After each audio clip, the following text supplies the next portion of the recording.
Yeah. They say I walk like a king, talk like a king. You can act around now, say the same thing. They chasing the fame, they got one name, but they ain't got what's running through these veins. Make way for the king.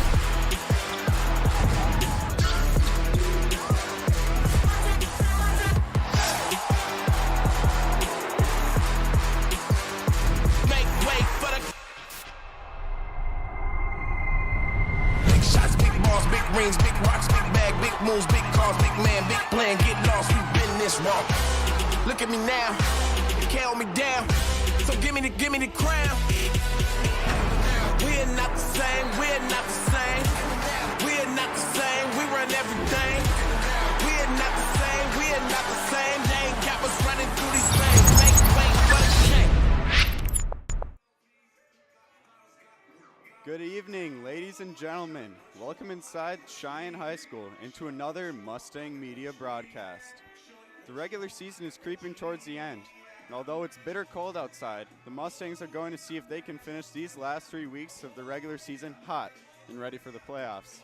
I'm Aiden Knodel, and joining alongside me is former Mustang boys basketball head coach Tommy Kirchhoffner. How are you doing tonight? Doing pretty good. Thanks for having me on. Appreciate it. Yeah, I'm excited. It's my first time broadcasting on the mic. How about you? First time?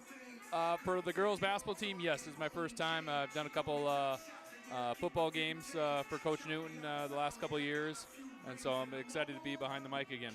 Yeah, I'm excited too. Tonight, the 9-6 Mustangs host the 0-14 Fargo South Bruins. On paper, matchups like this can feel like a bit of a trap. So how can the Mustangs perform well tonight and use this game as a way to sharpen their axe for the future? Well, right now, I talked to Coach Wingenbach, and he just wants to get back to the girls playing Sheyenne Basketball, get them back to being themselves, and they got attack on the offensive end. You look at it on paper. You talked about South being 0-14. This would be a good game for Coach Wingenbach, to experiment with some stuff. Maybe some stuff that he's been working on in practice. That's some of the things that I did as a coach, try to disguise it. I don't know how many opponents, opposing coaches would be watching this game, and so I would try to work some stuff in, because some coaches would just be like, oh, Cheyenne's playing South, they'll win easy, I'm not going to watch this film. So I would try to disguise some stuff in this game. Yeah, for sure. And on top of that, the Mustangs have lost 2 of their last games. One to West Fargo, and the other night, Davies ended up being a little bit of a blowout. So for sure, this would be a great opportunity for the girls to bounce back and get back in the win column. Oh yeah, without a doubt. I was at that game on Tuesday night, and it just kind of was one of those games where it just snowballed, and things didn't go their way. And now this is a perfect opportunity, perfect game to kind of rebound and work on some things for the final 6 weeks of the season. For sure. Right now, Cheyenne is sitting at 11 points in the EDC, which puts them at 4, only behind West Fargo, Davies, and Red River. Currently, Fargo South, with 0 wins, has 0 points, and they're at the bottom of the EDC. So on paper, it could look that way, but there are some keys to the game to make sure that things go the right way. First off, we're going to say intensity. I think the team last year was able to play really hard and very intense, which is something that me personally, I haven't seen quite the same out of this team this year. So I say that they should swarm the ball on defense, try to get some steals, as this is a team that seems to turn over the ball a lot and attack the rim. Yeah, you talked about the defense, and maybe this is an opportunity where Coach Wingenbach, maybe he's experimenting with some zone or some half-court trap or some full-court press. This would be a perfect opportunity to do it, because if it works well, then your team, the girls get some confidence, and that's what it's all about, is building some confidence into the second half of the season. Yeah, for sure. Confidence is everything. Another second key of the game is step on the gas early. When you're playing an 0-14 team, you can get ahead of yourself sometimes. So it's really important that you don't underestimate your opponent and you step on the gas early so that they can't get back into the game. Yeah, and you've been a part of this where, we would tell players, get the game over at halftime. Because if you can get up on them early, sometimes usually in high school sports, a lot of times kids will just quit. And so get up early, get the game over at halftime, and yeah, and I'm thinking that's what Coach Wingenbach and these girls are thinking about right now is just get after them right away. Yeah, for sure. And for our final key to the game is have fun. Enjoy the moment. There's a lot of seniors down there, and their season is coming to a close. For example, I would say Brooke Johnson is one of the people who you can definitely notice is always having fun on the court. And when you're having fun, you're playing confident and stress-free. So I think that's one way that the Mustangs can heat up here towards the end of their season. Yeah, this is high school basketball, and that should always be the number one focus is having fun. And there's only a couple weeks left. They're only guaranteed so many more games, and so you're only playing at home so many more times in front of your family and your friends and your community. So yeah, you got to go out and enjoy it. Now, if we want to look at the key player to the game tonight, our key player is Brenna Dick. In January, she was an absolute monster, averaging 22.5 points per game, 3.9 rebounds, 2.9 steals, and the Mustangs as a whole went 5-2. Not to mention that she broke her own previous scoring record with 41 points and set a single-game scoring record with single-game three-point record with 7 in one game. Yeah, she's been on fire lately, and I think she's got one of the best floater games in the state. She's just fearless of going to the hoop, and she's just got a nose for the basketball, and it's unbelievable how great she is. But also, her teammates are doing an outstanding job of getting her the ball when she's been playing extremely well. Yeah, for sure. I think Brenna really thrives off of her aggressiveness on defense, which can turn into fast breaks on offense. And I think that's why she's been so successful and the team has been successful lately. If we want to look at some of the team stats, Sheyenne right now is averaging 60.8 points per game, or 68.79. We'll just take a quick moment right here for the national anthem. Yep.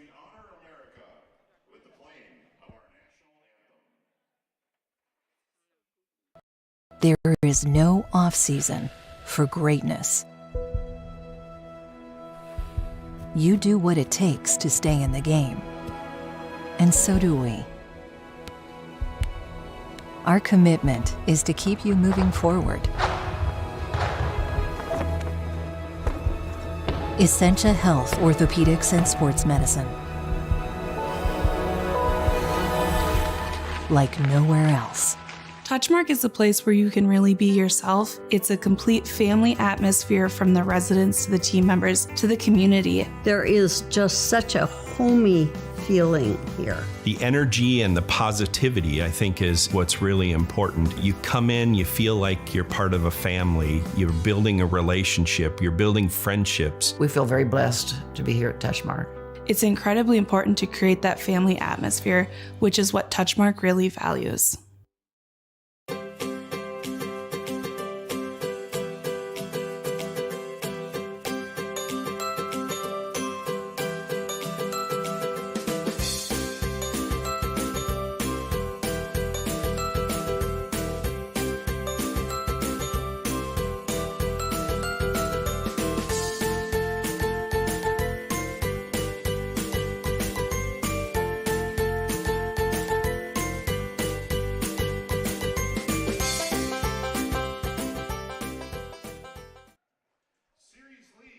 So we are back from the national anthem, and we're almost underway here as we'll get the starting lineups.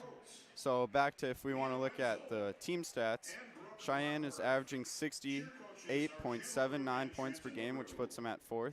The defense is only allowing 59.21 points per game, which is a margin of plus 9.57. And they also are leading the EDC in rebound margin with plus 10. Yeah, you look at the standings, they're 4th, and it looks like they're locked in the standings at 4th. And then, their stats kind of reflect that as well. It's just a matter of them coming together and trying to climb that next level and jumping into that next tier. But outstanding job on the rebounding margin of plus 10 a game. That is outstanding. Yeah, that is outstanding. And that's really led by lots of their bigs. Maya Metcalf, Carson Sanders, Cora Metcalf, all great rebounders.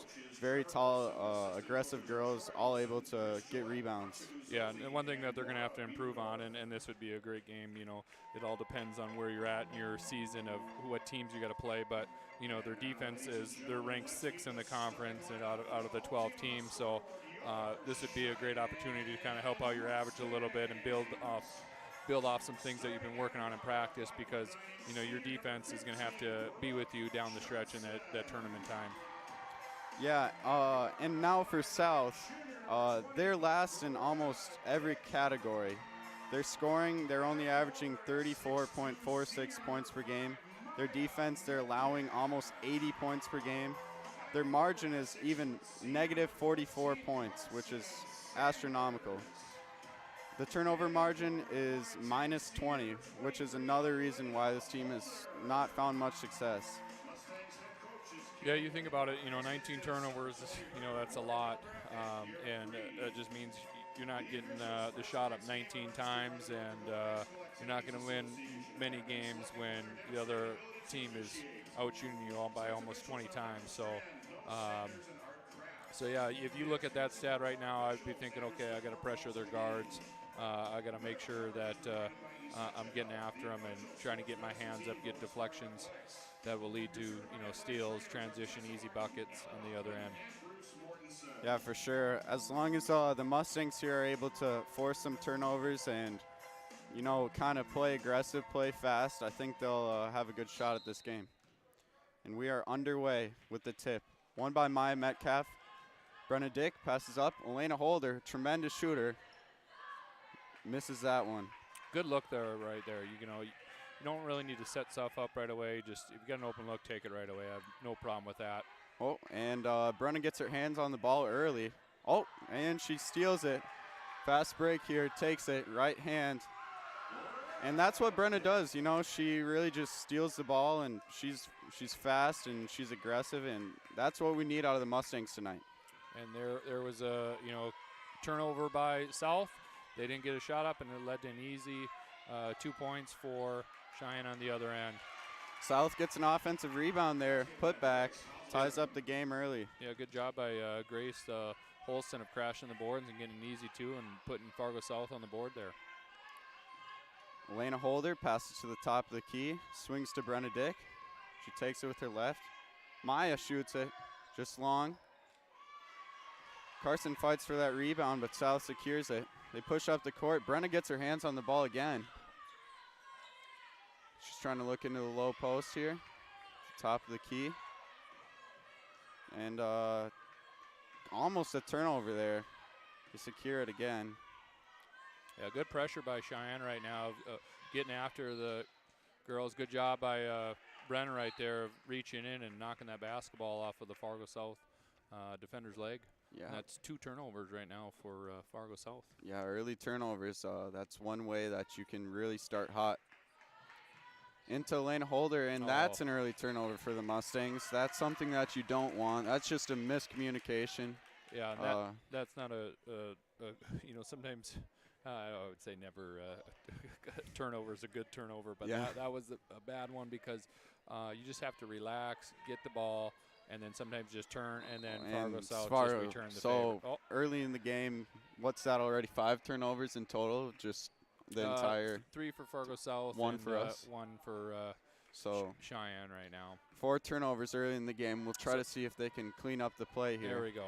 There's a good, yep. So good Fargo pass. South is going to come with their press, and you just can't panic, just relax. Great extra pass there by Brenna. Swings it across. Brenna's in the corner. That's the floater that you were talking about. Yeah. Just barely off. There, I'd like her to get a little bit closer. I thought that was a kind of a mid-range floater. I think she needs to get into the paint, take one more dribble, one more step, and she could have had a layup there. Brenna's on the top of the key playing defense here. Carson closes out. South swings the ball. They're at the top of the key here. Yeah, what I'm liking right now from Cheyenne, what I didn't see against Davies, is they all got their hands up. They're all pressuring. They're all pressuring the ball. They're getting after their girl. Looks like it was tipped off South here, so Cheyenne will remain in possession. as Brooke Johnson inbounds the ball here. First sub by Fargo South. Nikki Sangulius is in the game. Down to Maya Metcalf. Oh, she gets doubled off her foot. That's another turnover for the Mustangs. South tries to look down low. They swing it to the top of the key. And this is the junior. She has been, she's one of the highlight players for South. Her name is Tegan Malo. Good inside out there. Good kick out by Tegan Malo there, kicking out to the shooter number 23. Swings across to Carson Sanders. She can shoot just long. Good rebound right there by Maya Metcalf. She kicks out to Brenna. Yeah, good passing, good ball movement by Cheyenne, working it. You know, started with Brenna driving and kicking out, and then quickly Cheyenne just moving that ball around the three-point line just like there they did it is. there. Brenna's off to 5 points right away, and here's the timeout. We'll take a quick break.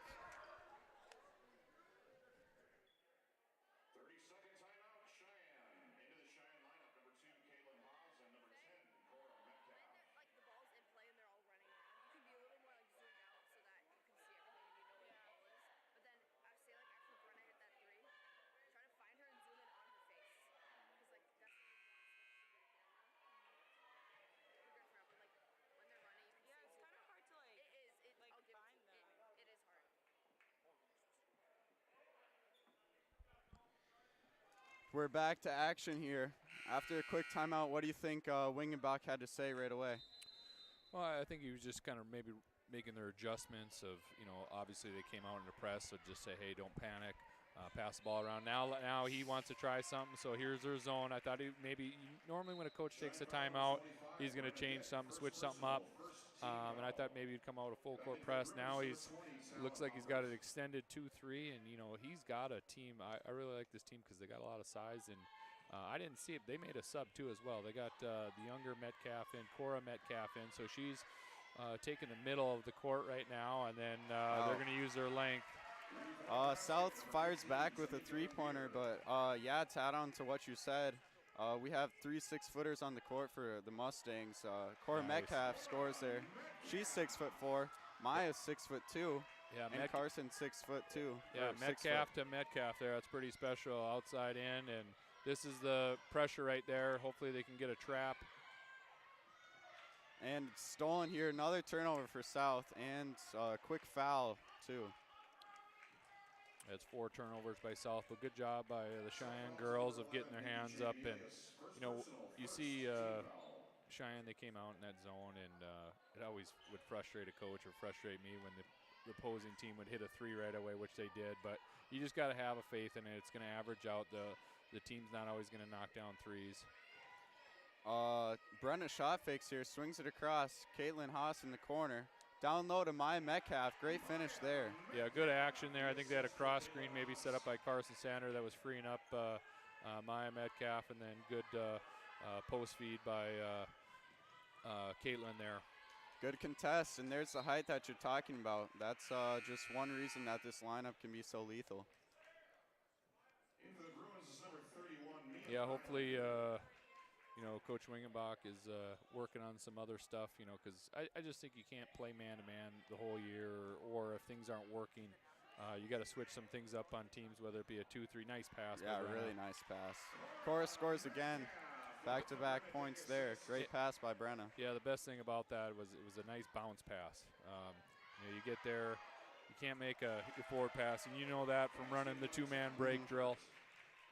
And South scores quick there in the low post.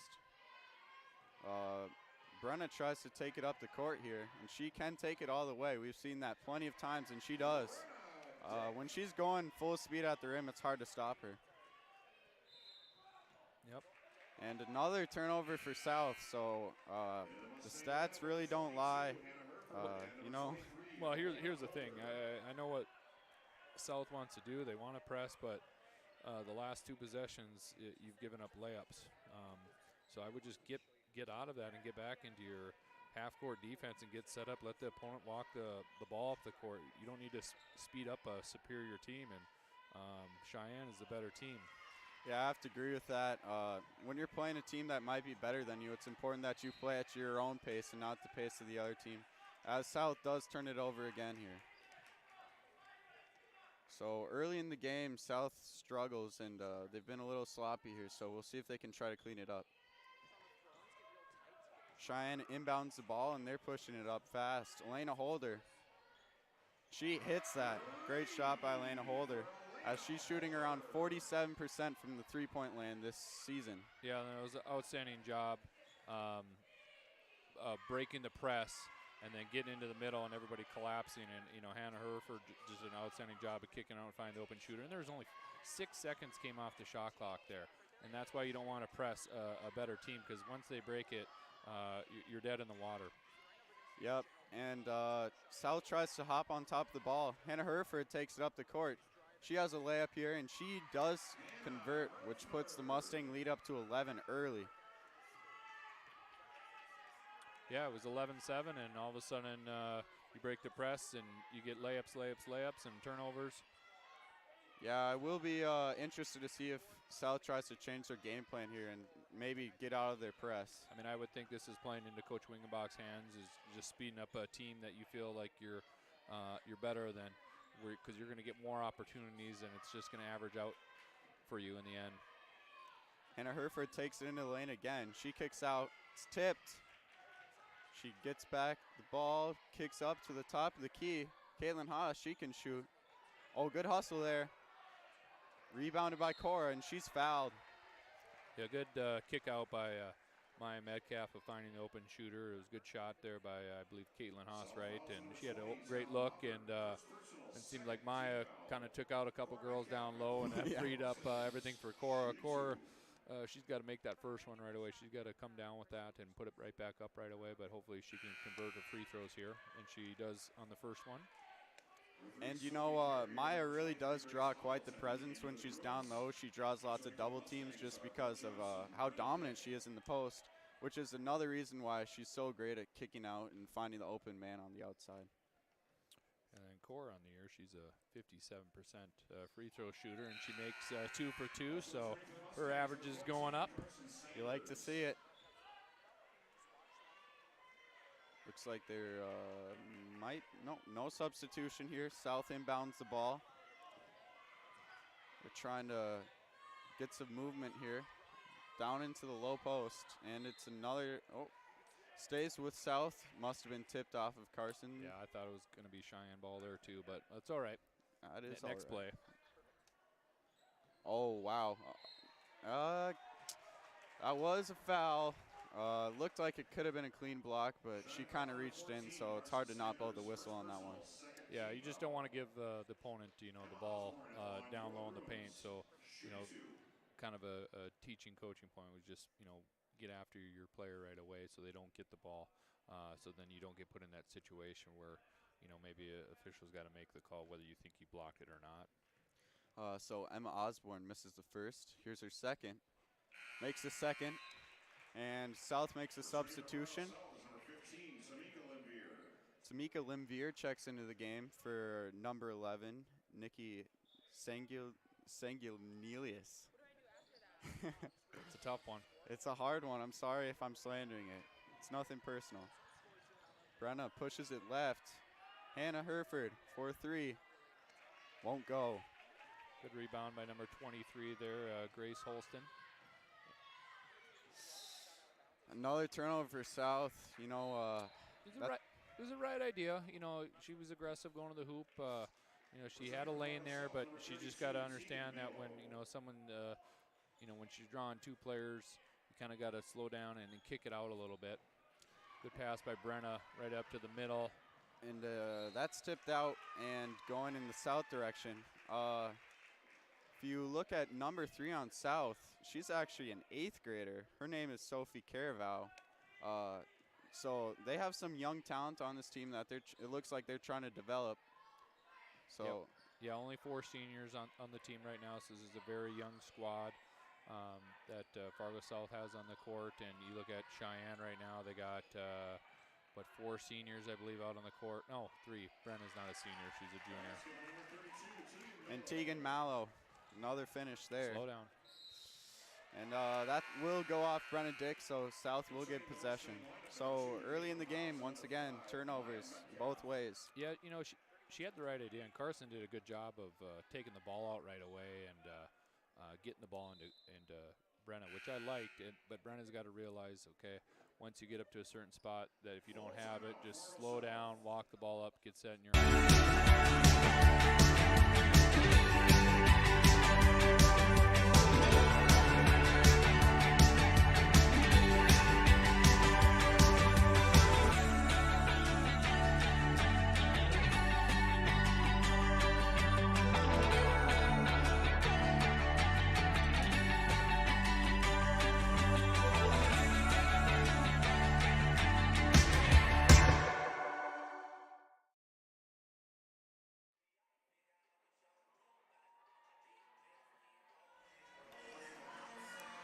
So we are back. Mustangs are in timeout right now. What do you think Kenyon Wingenbach has to say to his players? Well, you know, you definitely want to, you know, work on handling the ball. They played for 8 minutes right now, and they've had 5 turnovers. Really just taking care of the basketball. They're getting good looks. It's just, all right, see if you can play a perfect game against a team that's, you know, not at your level. And you don't want to be playing down at someone else's level. So they're going back to a man-to-man defense, and maybe that was it. They, you know, Coach Wingenbach is really not a zone guy, and they experimented with that for a little bit. So sometimes it's just good. But I like it that he's going from a man, going to a zone, back to man, and hopefully he just kind of yo-yos, and that kind of keeps the opponent out of their rhythm. Yeah, for sure. And, you know, in the EDC tournament, state tournament's coming up, you have to be able to run every type of defense, man, zone, traps, full court press. You have to be ready for all of that because you never know what situation you're going to need it. And that's a great finish there. Yeah, you know, I thought it was a good job by, you know, Brooke Johnson of playing good defense, going straight up, but outstanding job by number 23 of making that basket and using the backboard. And then there, Brooke is getting the 3 points on the board. Nice looking three that's dropped down with Cheyenne up 23-12. Yeah, she's a great shooter too. Cheyenne is just full of great shooters, and you always have to make sure that you're up on these. Sorry, coaching instincts taking over there. Yeah, for sure. I mean, how long were you coaching for? Was that 20 years of high school athletics. 20 years. Yep, 20 years. Started middle school basketball at Simley Middle School. Then I did that for 4 years, and as I was doing that, I did track at Bismarck High School for 8 years, and then I moved out to West Fargo in 2011 and started with the track team there with Coach McKinnon at West Fargo. He does an outstanding job, and Coach Jay Gibson at West Fargo. And then once Cheyenne decided they were going to become a high school, that's when I came down here, and it's been a great 11 years down here. Yeah, for sure. I mean, whenever you were coaching, you could always just tell your competitiveness and just how much you wanted the teams to win. So I know last year when I played for you, that was always a blast, and we were always just it was a good team, good chemistry, and I had a fun season. And it was your last, but didn't necessarily end. And there's an and one there. Yeah, outstanding job by the Cheyenne girls there. Brenna had an easy layup, or not a really an easy one, but she had a good opportunity. Missed on it, but Cora Metcalf did an outstanding job of getting that rebound and keeping the ball up high and making the two and a chance at a three-point play here. Yeah, and that's just the advantage to having such a tall lineup. Early in the game, they've had lots of offensive boards, and it's just seemed to go their way. Here's what I like right here. Yes, they are going in. I thought they were going to go man, but after a free throw, switching it up, making the other team uncomfortable, force them into a bad shot. And, you know, granted that one went in, but that I would say that's okay. I can live with that one. That was an 18-foot shot that, you know, hit the flange. Oh, deep shot from Brenna, and she can shoot the ball. Great shot there. She's off to a hot start, as she has been lately. South swings it across. Tries looking down into the paint. Takes it down the baseline. Off the side of the backboard here, Brenna looks to push the ball. Taking it with her left. And one. Wow, great finish there from Brenna. Yeah, that's just unbelievable. In my mind, I wanted to say stop or, set it up. And she just goes and just finds a way. And it's pretty remarkable to watch her play. Yeah, that's the one thing I would say about Brenna. I think she's best when she's going full speed, full motor, because I think she's just so hard to slow down. And she just finds ways to get to the basket, and she can hurt you from three-point land, too. Number 23, Elena Holder, checking in for Carson Sanders. So they do take out their big lineup here, but... Yeah, they're in their extended 2-3 defense. Showing some high pressure. Almost tipped out. Oh, and South swings it across into the high post. Good pass there by number 15 to find in the post. And I think Cora Metcalf, she's just going to have to slide up and match up a little bit. In the zone, you're not really guarding the area. You're kind of guarding the person in your area. It's a matchup zone. Great cross there and a good pass. Cora probably could have taken one more step there, but just short off the front of the rim. Yeah, good opportunity for the Mustangs. Wow, good just hands. Picks the pocket. Great finish there. And she's just doing what she's been doing. South swinging it. She's trying to get another steal here, apply some pressure. Sneaks behind. Elena's on ball. Into their high post. Ooh, just long, but gets an offensive rebound. That's Save wide it. left. Good. Go. There you go. Got it out to Brennan. That's who you want to have the ball right now. She swings it to Maya. Over to Caitlin. That's an open shot. She can shoot. Nice. Good shot by Caitlin Oss there. Yep. And that's, wow. And another steal by Brennan. She's just having a game. Having a game. There we go. And that forces South to call timeout here, and we will go to break. Fargo South. Back in for the Bruins are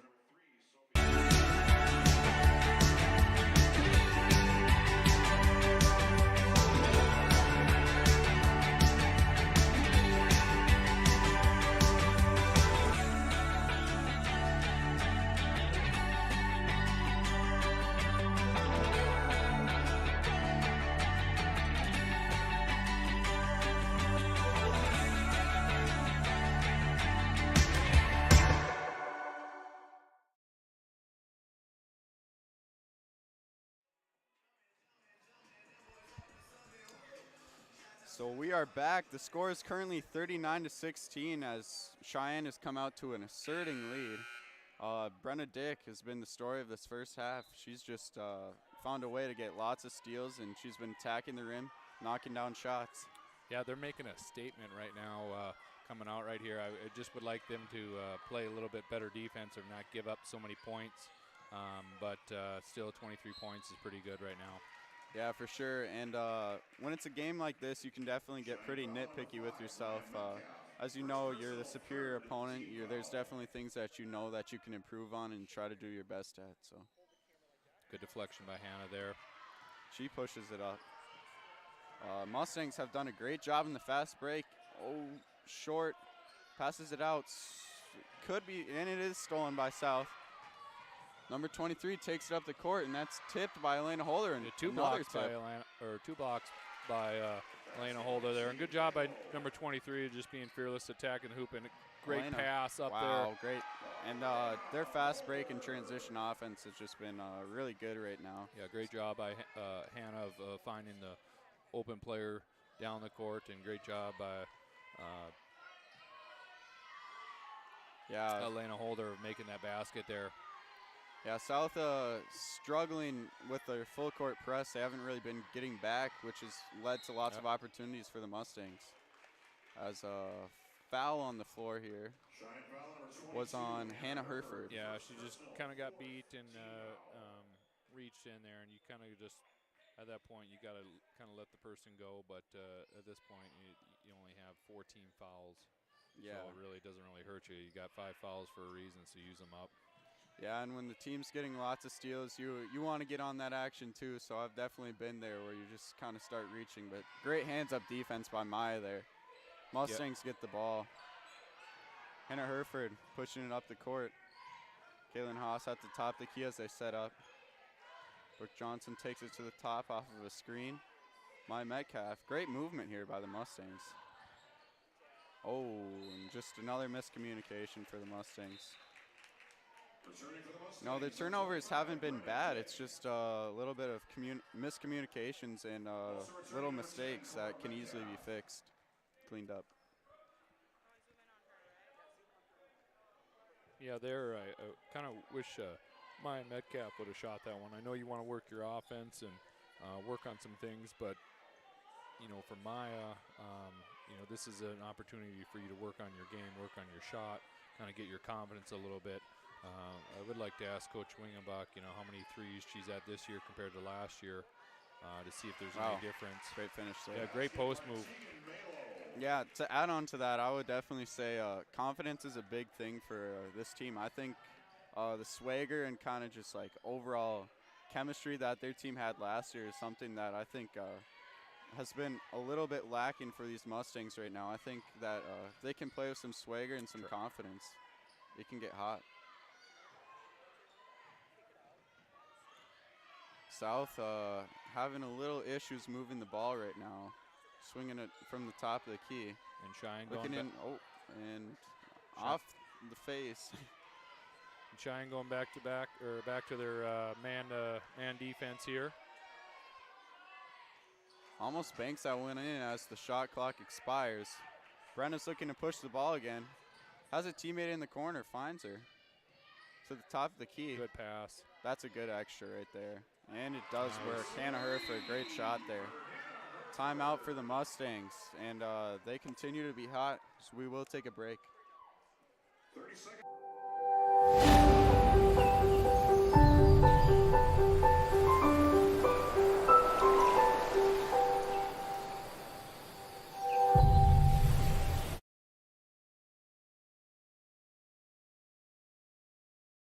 I think what makes Touchmark special is how you feel when you walk into Touchmark at Harwood Groves. We often hear that it's like a North Dakota hug. I think it's the people that make Touchmark special. One of the things that makes Touchmark is the caliber of the team members here. You could ask them for anything, and they'll say, we'll take care of it. Every day that we walk in these doors, we really take time to listen to each other, to listen to our residents, and to be there and to be a friend.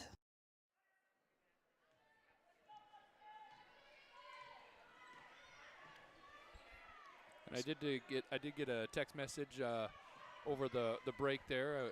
Got to give a shout out to Nixon Werner. And we are back underway. Brenna pushing the ball. And that's the floater that you're talking about. She just, she finds a way to just find, she always finds like interesting ways to be shooting the ball, and it's really impressive. And that's what she's got to do. She's got to shoot the ball or floaters when she's in the paint. That one I referred to earlier, she was outside. She was 15 feet. That's just way too far for that type of shot. She's just got to learn to take one extra step and always get in the paint, or one more and just finish. Good crossover there. There you go. She does it again. Yeah, her floater game. She doesn't miss often from there. See, and South's got to make an adjustment. They gotta just, you know, stay off, not press, not, you know, pressure the ball, because that just allows Brenna to go by him, and then there's no help there. And good steal by the Mustangs there. Look inside. Good pass, Carson. To the top of the key, Elena Holder. Ooh, just right. Good shot, though. Got an open look. Definitely the right idea there, as she is a great shooter. South makes a quick substitution here and puts Emma Osborne into the game. Looks like the Mustangs are trying to apply a little pressure here, see if they can't get another steal. Yeah, I'm really liking this half out of from Coach Wingenbach here, or maybe his assistant put in these little wrinkles here, but I do like how they're coming out in that 2-3 zone defense. And great pass. Great pass. You know, when you draw as much attention as Brenna does when you're cutting down the lane, you can always find a good dump off in the low post, and she does there.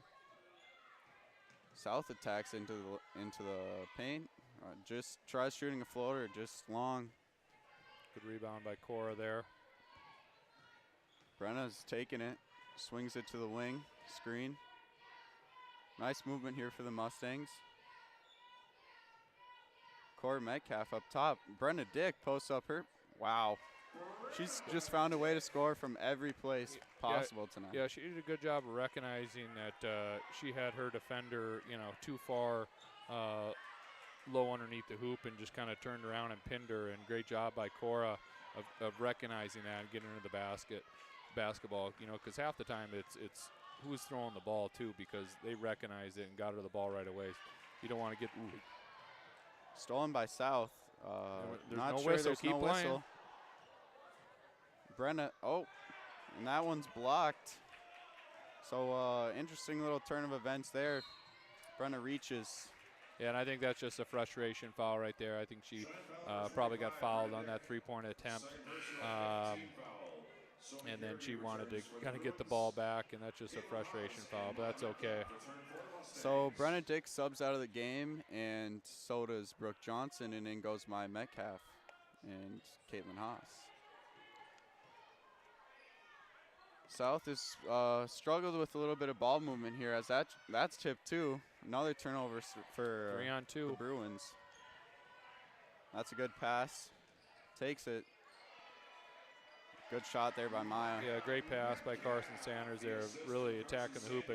As soon as she got the basketball, she knew what she wanted to do. She wanted to go baseline, and she drew a couple extra defenders her way, and that freed up Metcalf there. Yeah, I'm really impressed with this Mustang passing right now. Ooh. So going into halftime, the score, Mustangs 54, Bruins 22. So what are some of your takeaways so far from this first half? Well, it was a slow start, but, Cheyenne, they took that early timeout with 15 minutes left and talked some things over and just kind of really made their adjustment. And you can definitely see that once they get the rebound, they're going. They're off to the races. It's whoever the post is, they're outletting it and getting the ball to the middle and trying to get in transition, whether it be, 3-on-2, 2-on-1. The best thing that I've seen so far is just their defense of not just playing, hey, we got to be a man-to-man team or we got to be a zone team, but they're switching up, going from man for a couple minutes. All right, let's go to zone and pressure. I haven't seen a press yet. Granted, they don't need to press. They're not going to press the second half, and if they do press, I'm going to come down and tell Coach Wingenbach to get the press off. So, they've already won that battle, and so right now it's just more or less continue it for another 9-10 minutes. Keep your starters in. Your seniors, let them get their minutes, let them get their stats, because they're still playing for some accolades. And then more or less challenging them to be perfect the first 9 minutes, and then getting your teammates in, getting them a chance, the other girls on the team that are sophomores and freshmen, getting them out onto the court and letting them have their time, and that's how you build the program. Yeah, I agree. That's a great analysis, Coach. In that first half, I was really impressed with impressed with the Mustang passing. They were just able to find an extra pass and one more to find an even better look than what they already may have had. So I was really impressed with that, and just the way that the Mustangs were able to play with intensity, which was one of our keys to the game, and force some turnovers. Yeah, also, since we got this time here, it's my first girls basketball game doing, we need to give a shout-out to Essentia Health. We want to thank Essentia Health for being the proud partner of our Cheyenne High School's Mustang media team in this broadcast. Essentia Health, care close to home. And so we appreciate them and their sponsorship. I think it's a 10-year deal that they have with West Fargo Public Schools, so we appreciate Essentia Health. Also, Bellbank Mortgage is proud to support the West Fargo Cheyenne Mustangs. Rates are great, so if you're considering moving up or maybe even becoming a homeowner for the first time, talk to the experts at Bell. We'll help you make home happen. Bellbank Mortgage, equal housing lender. Go Mustangs. And with that, we will take a little break, and we'll be back for some second half action in a little bit. Here, when your future lies ahead, we help set you on the right course. When your whole world is about to change, we help you prepare for your new life. When staying healthy means staying informed, we help you find answers. This is perseverance, understanding, connection. These are remarkable people doing remarkable things together.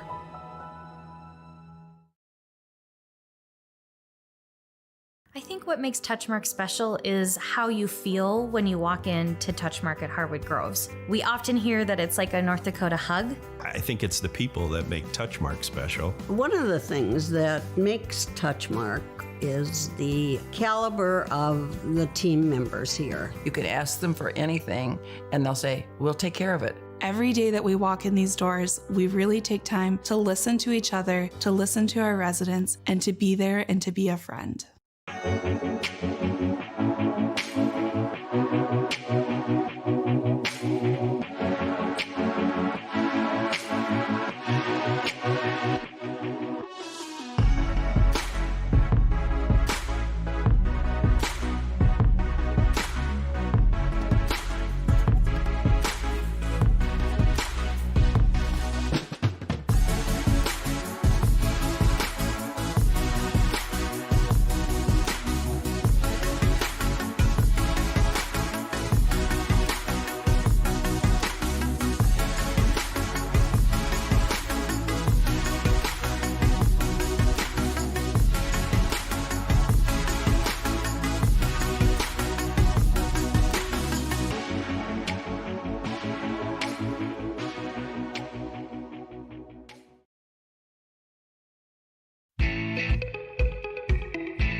There is no off-season for greatness. You do what it takes to stay in the game. And so do we. Our commitment is to keep you moving forward. Essentia Health, Orthopedics and Sports Medicine. Like nowhere else. I chose a career in manufacturing because I wanted to come into work and not be at a desk all day. So with my role, I get to be out on the floor and working with other people, and then come back to my desk and try and solve some of the problems that they're facing. When people look at a manufacturing plant, they mostly just see line work. But there's a lot more going on behind the scenes that allows you to explore different kinds of network interfaces or problem-solving situations. There's machines and computers and human interface devices that are constantly being innovated into a manufacturing workplace.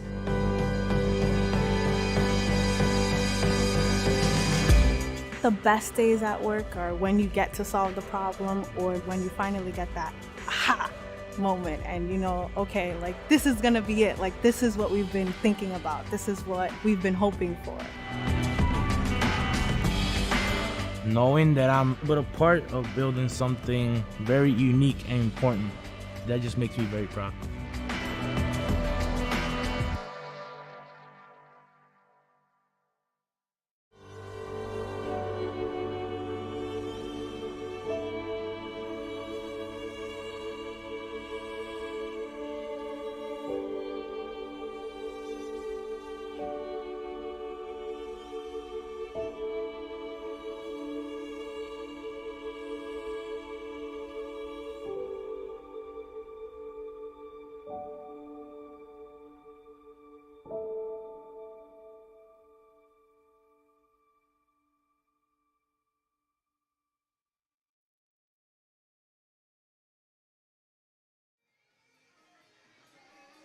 So as you saw there on that advertisement, Bio Girls is the foundation that we're sponsoring this month, as Mustang Media is now sponsoring one nonprofit per month.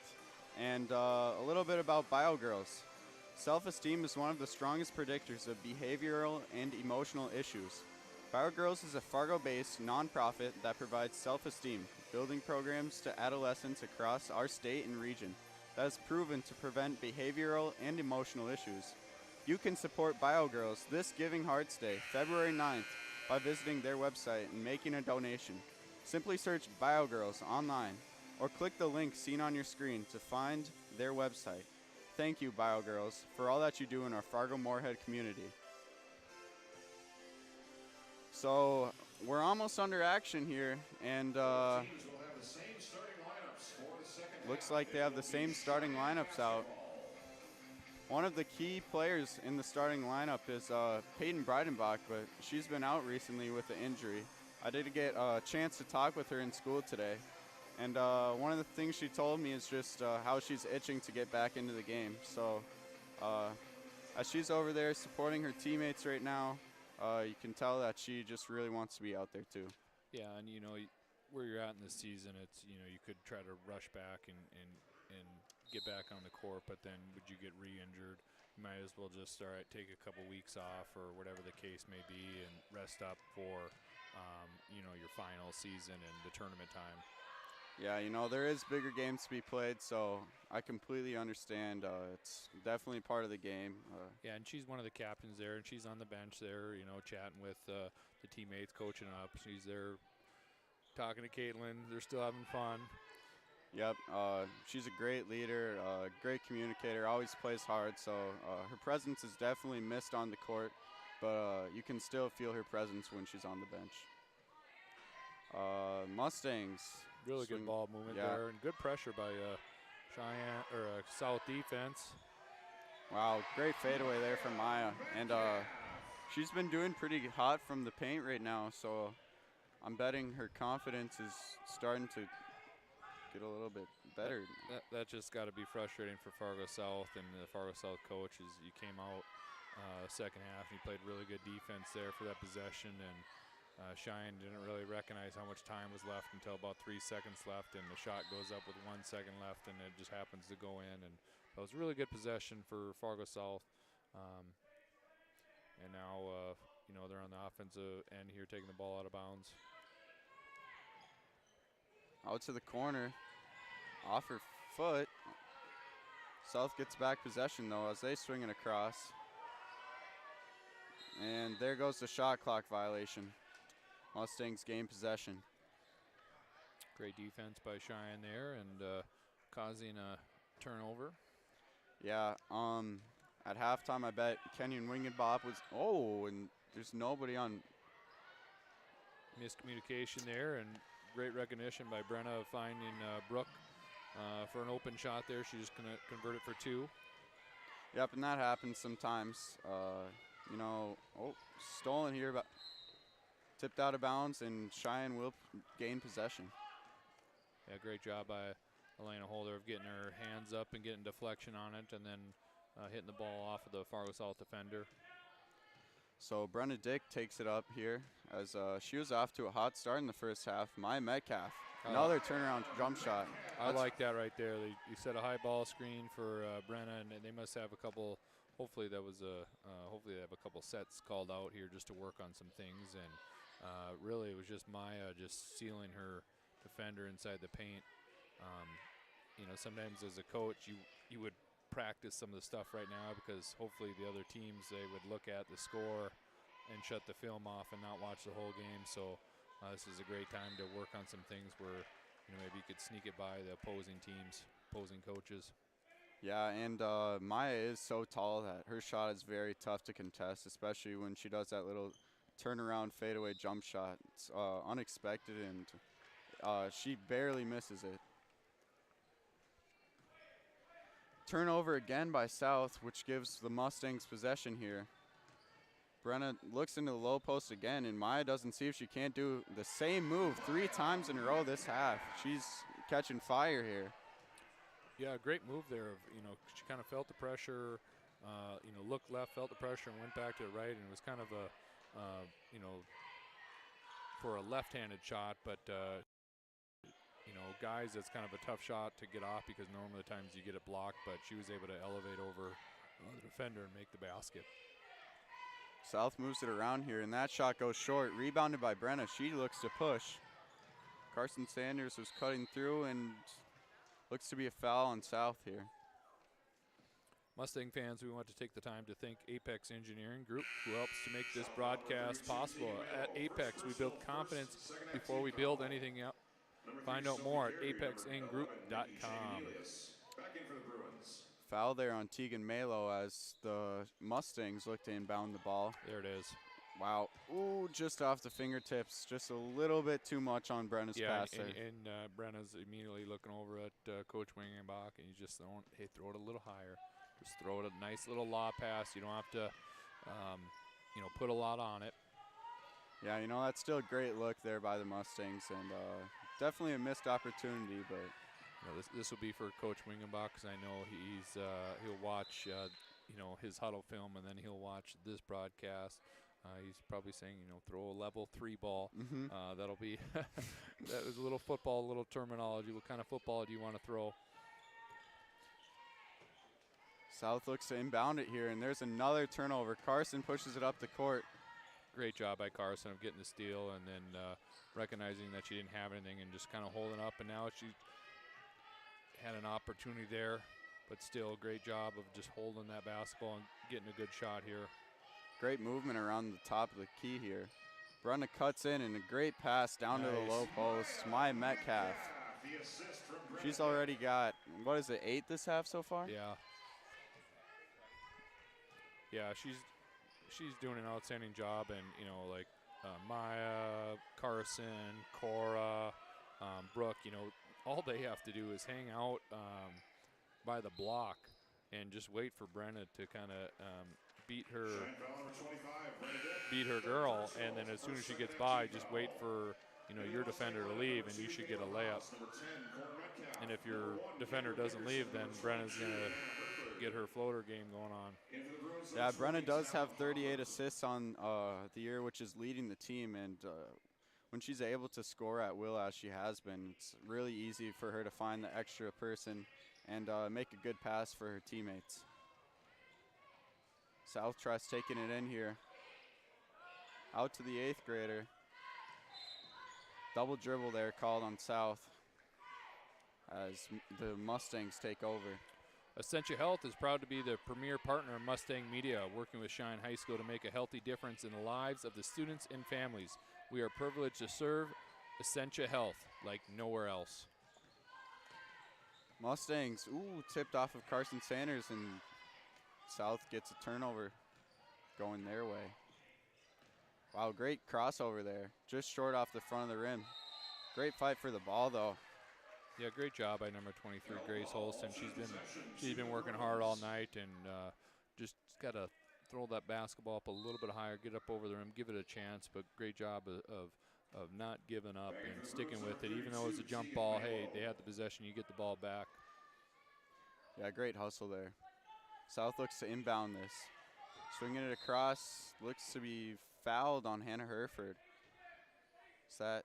No, I think it was just a deflection, but yeah. Out? Maybe would have called the foul just because you knocked over the opponent, but maybe got away with one. South retains possession.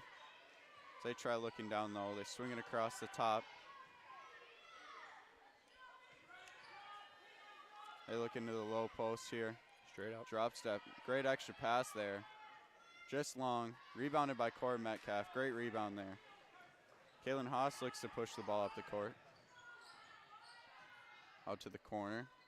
Swings it back up top. Down low to Carson Sanders on a mismatch, and that's an and one.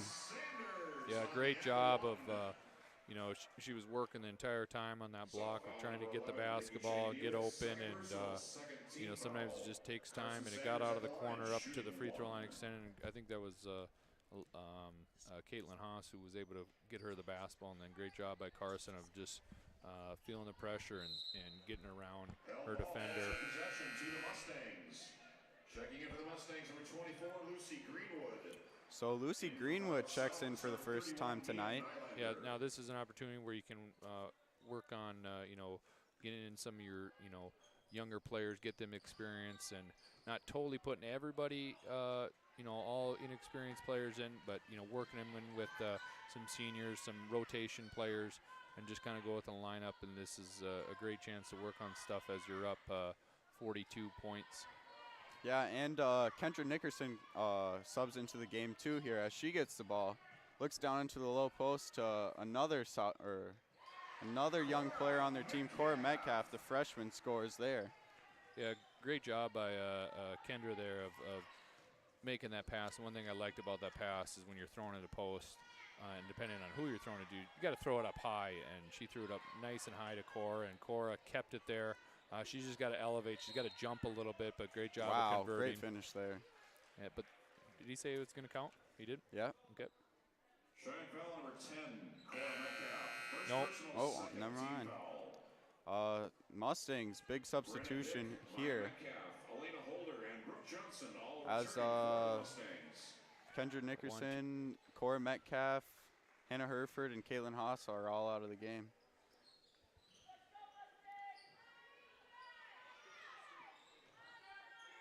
South looking into the paint, see if they can enter. They do. Brenna Dick called on the foul there. Might have just reached in a little bit too much. Yeah, the thing about it, she might be upset on the call, but, what I would tell players, just don't stand behind the player and let them get the basketball. Work around them. Don't let them get the ball, so then you're not put in that situation where you're going to get a foul called on you. And here she's got 4 fouls. So that's something to keep in mind down the stretch. Yeah, for sure. And when you get down to that position, you can't always just reach down and try to block the ball. It's sometimes just in your best interest to play high and try to contest the ball cleanly. So Brenna does take the ball up here. Screen on her left by Maya Metcalf, and she's looking ready to fire just off the front of the rim. Rebound here, Elena Holder. Out to Brooke Johnson. Just rings out. Good looks by the Mustangs there. Yeah, nothing to complain about with that possession. Great looks there for the Mustangs. South swings it across here. Sees if they can try to enter it into the post. That's what they've been trying to do all game here. And they try, and it stays with South, tipped off by Maya Metcalf.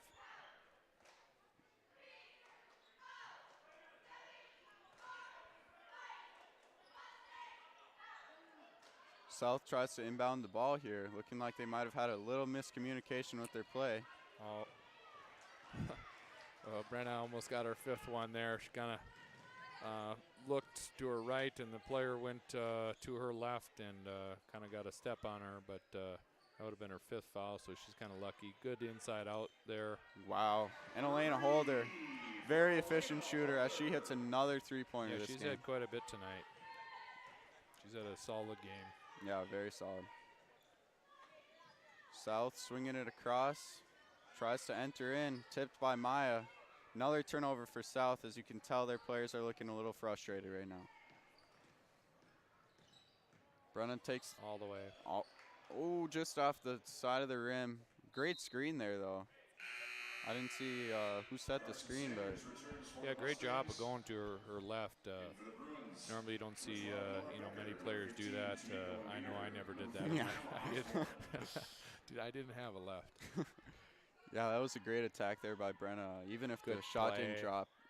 Oh, great finish there by Maya Metcalf as she continues her great night. Good action there. I think Brenna was setting the screen for Maya, and Maya quickly got over there, and I think, I don't know if it was Brooke or Elena was recognizing that, got the assist there. Rebounded here by Maya Metcalf. She passes to Brenna Dick as she looks to push. She takes it with her right hand. Out to Elena, had the open shot. Decides not to take it. Down to Carson Sanders with a mismatch. Nice. Great finish there. Wow. Very contested. She shot high and was able to finish. Good save by number 40 there, but it went to down. the Mustangs.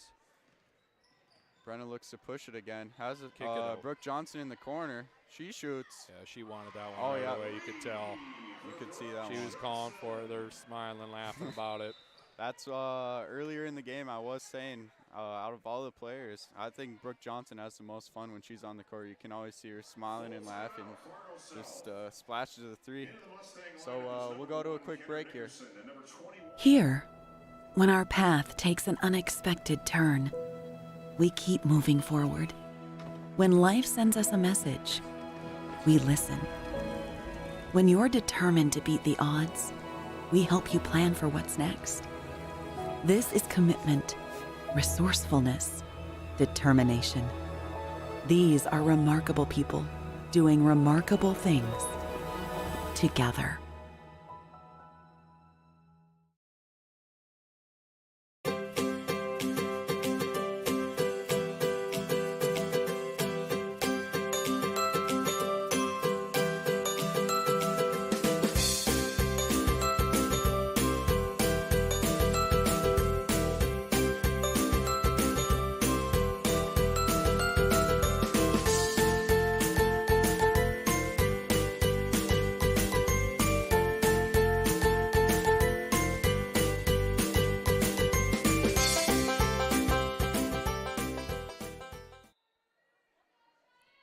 We're back here at Sheyenne High School.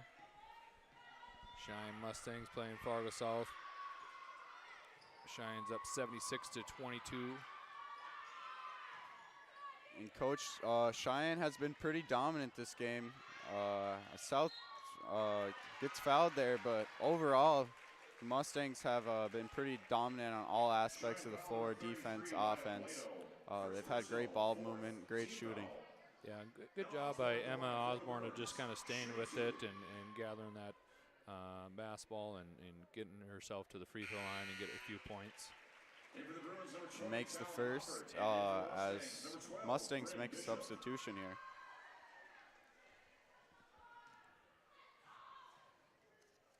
Coach Wingenbach gets out his starters and gets some reserves into play. This time we'll take an ad here. Bell Bank Mortgage is proud to support West Fargo Cheyenne sports. Whether you're in the classroom, at home, or both, we hope you're inspired this year to push yourself beyond what you even imagined. Never stop learning. Go Mustangs. Bell Bank Mortgage, Eagle Housing Lender. And I know me personally, I always appreciated Bell Bank. They were always a proud sponsor. Keeley Schlichting always did a great job of sponsoring our basketball camp t-shirts over the years, so I appreciate that, Bell Bank and Keeley. So Maya Blado here at the free throw line. She's a sophomore. This is the first one left.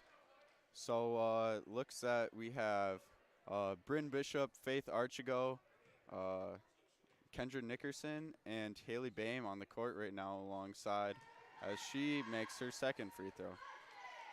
Yeah, these are the minutes here where, you know, you look at it and there's 9 minutes and you're up, you know, a lot of points, but this is still a chance to work on your game and develop and, you know, maybe get your first varsity points. That's still a special moment, so these kids are still going to play for something. Oh, for sure. And Faith Archigo. Yeah, I could tell she was going to pass it from the get-go. She likes to, you know, she's that type of player that likes to distribute the basketball and make the flashy passes. She did have a good pass the other night against Davies. Went out of bounds. It was a turnover on her. Sorry to be negative there, Faith, but it was a good pass. It just, I think you know, your teammate wasn't quite looking for it, but there she made an excellent pass there. Great rebound there by Haley Bame. As Faith Archigo takes it up the court. Screen by Maya. Kendra Nickerson at the top of the key, swings it over. There you go. Bryn Bishop, just long. Great rebound though. She tries to get it out, but it's stolen by South. South pushes it up the court. Good aggression from South, however, that is a travel. In for the Mustangs, number 11, Callan. Cheyenne makes another substitution here as they put Lucy Greenwood in, and number 11, Callan Fosher's in the game, a 5'10 freshman. So lots of young players on this team. Cheyenne is full of lots of seniors, but beyond that, they do have some young freshmen and sophomores that have great potential. Yeah, looking at the roster, they got 6 seniors on the team, and 5 of them play tonight, with the 6th one being Peyton, who's sitting out due to being injured. So yeah, they'll be losing a lot of experience next year. There's a deep three from Faith there, just short, as South retains possession. South looks to swing it across. Looking down into the low post here. There is a foul on Lucy Greenwood as Shine foul number 24, Lucy Greenwood. Number 40, Emma Osborne. Emma Osborne. That's all right, Lucy. You got 4 more fouls. Use them up. Shooting 2. So it looks that Cheyenne is going to make some quick substitutions here. And Maya Blado's back into the game alongside Haley Bame. This broadcast is proudly sponsored by Apex Engineering Group, professional consultants serving North Dakota, South Dakota, and Minnesota communities and public agencies, designing solutions to your infrastructure needs. If you set the bar at competence, how do you reach excellence? Find out at apexinggroup.com. Love that read. Very great. Emma Osborne makes her second free throw. Kendra Nickerson takes it up the court. Good crossover there. She swings it across. Good ball movement here. Yeah, good action by the Mustangs. Good movement. Yeah, this is just what the Mustangs. Oh, she tries to get her offensive rebound, but that's still a great take. Yeah, great take by Callan of attacking the hoop, and really impressive for a freshman there. And that's a great take there, too. Yeah, great job by Grace there of going to the hoop and getting a basket. 6:37 left in the second half here. Cheyenne's up 77-28 in this EDC matchup. We'll go to a quick break.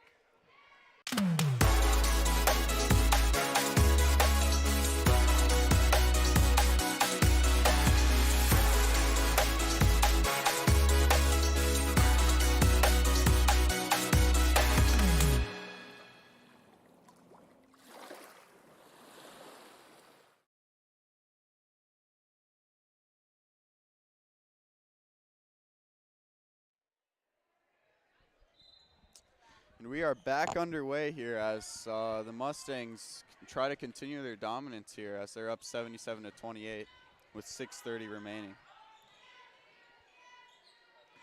Mustangs looking into the low block. Passed out to Haley Bame. Her shot just long. Great offensive rebound though. Mustangs look to recuperate. Ooh, good extra pass there. Yeah, very good pass. I wish she didn't have a defender on her. She had a nice open three. She just got to let it fly from the outside, get your name in the book. Doesn't really matter if you're,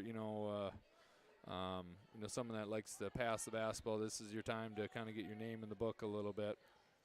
For sure, for sure. Little turnover there by the Mustangs. South looks to push up the court here. Crossover and skips between the lane, and that one's rejected. Wow. Yeah, good help defense by number 11, the freshman there, coming over making that block. I believe she was the one that got it. I know Lucy Greenwood was there too. Yeah, even with these new faces in the game, they've continued to play pretty good defense here. Yeah, there's a good help defense there by Lucy there. I think she got a deflection on that one. Now they just got to, set up, run the offense, get in your set. That was the right idea there. Just tipped out by South. And I think with their lineup here, they kind of need a guard a little bit, and Coach Wingenbach is recognizing that and subbing in Bryn and Faith into the lineup, kind of a more balanced lineup. Nice pass and great move there. Ooh. Unlucky. Fights for the rebound, just gets tipped off. South takes a high mid-ranger and fast break, and it drops. Would I allow that? I mean, you. I don't know. I don't know about you. I don't think you like those mid-range shots. If there was one thing that I learned if anything, take that all the way, or you're shooting the 3. It's all analytics. All analytics. Coach Krachofner knows a little bit about those analytics. He's a stat books guy for sure. I tell you what, though, Coach Wingenbach, he puts me to shame, though, with his Excel spreadsheet. So you just wait till this next game when he comes up with his scouting report, scouting report for this game. He's doing it, right? Yeah. Okay. Is Coach Wolf up here, too? Yeah, it's Wolf and Wingenbach are going to be calling the boys' game after this, so should be a good one. Faith just rims out her first shot here. Number 31, Mia Nylander, and number 40, Emma Osborne. South makes some substitutions here. See if they can't get a little run going here before the end of the game. There you go, Faith. Makes the second one. Just what you were saying, get your name in the stat book. Get your first varsity points. Get your first foul, first rebound, whatever the case may be. Anything that gets you in the book. That's right. So Cheyenne looks to advance the ball here. And that's stolen away by South. Yeah, Faith's just got to take a couple more dribbles, just get closer to that three-point line.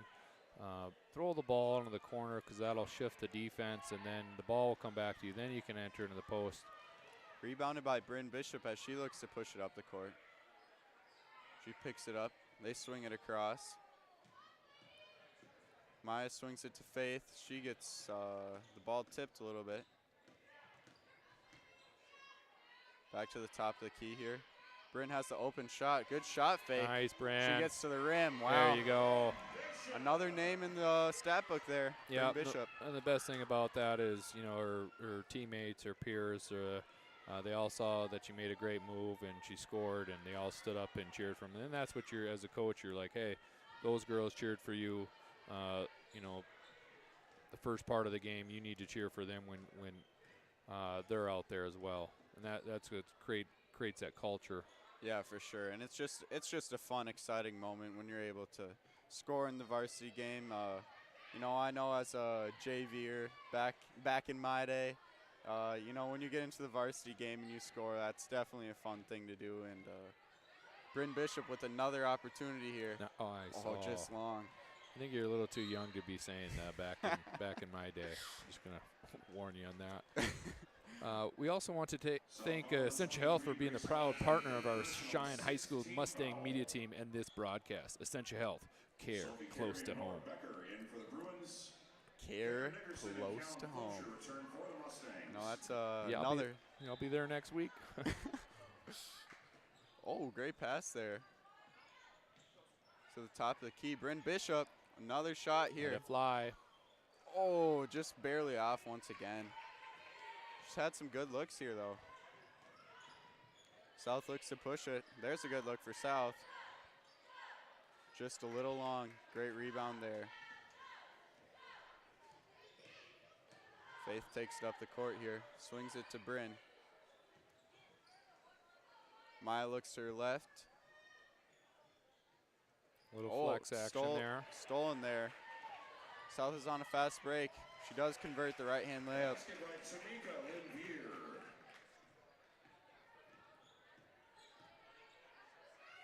Faith looks to shoot, and she does drain it. Oh, look at that celebration on the bench there. Row that boat. Nice. So the Mustangs. You got a bench camera? No bench camera? No bench camera tonight. Mustang Media. We got to get on top of that now. Yeah. If we could have done a replay there, that would have been our highlight for the game, rowing the boat there. Love to see it. Well, I think you had to think outside the box those COVID years where we had the dunk camera and the bench camera. Yeah, yep. Those, yeah. Good block by there. Kendra's bringing up the basketball here. Looking to set up the offense. Nice pass. Oh, wow. Great finish there. Strong finish. Great finish, yeah. I thought that could have been an N1 opportunity, but great job of finishing through contact by number 24, Lucy Greenwood, the sophomore. Look for her to step into a bigger role next year. South tries to drop step that into the paint and looks to be tipped off Cheyenne as South will retain possession. Maya and Kendra sub out of the game. Haley Bames back in the game here, and I missed that other one. Was that Faith? I think it, yeah, I think it might have been Faith who just checked back in. Quick substitutions here by Kenyon Wingenbach. Keep the legs fresh. And well, I think Coach Herder, he might be in charge of the substitution. So great job by Coach Herder of, rotating bodies. Oh, in wow, there, great shot there. getting everybody an opportunity to play, 60, 90 seconds, and then putting in another 2-3 bodies, and they're just rolling with these 7 girls. Wow, outside great of step the back rotation. 3 there.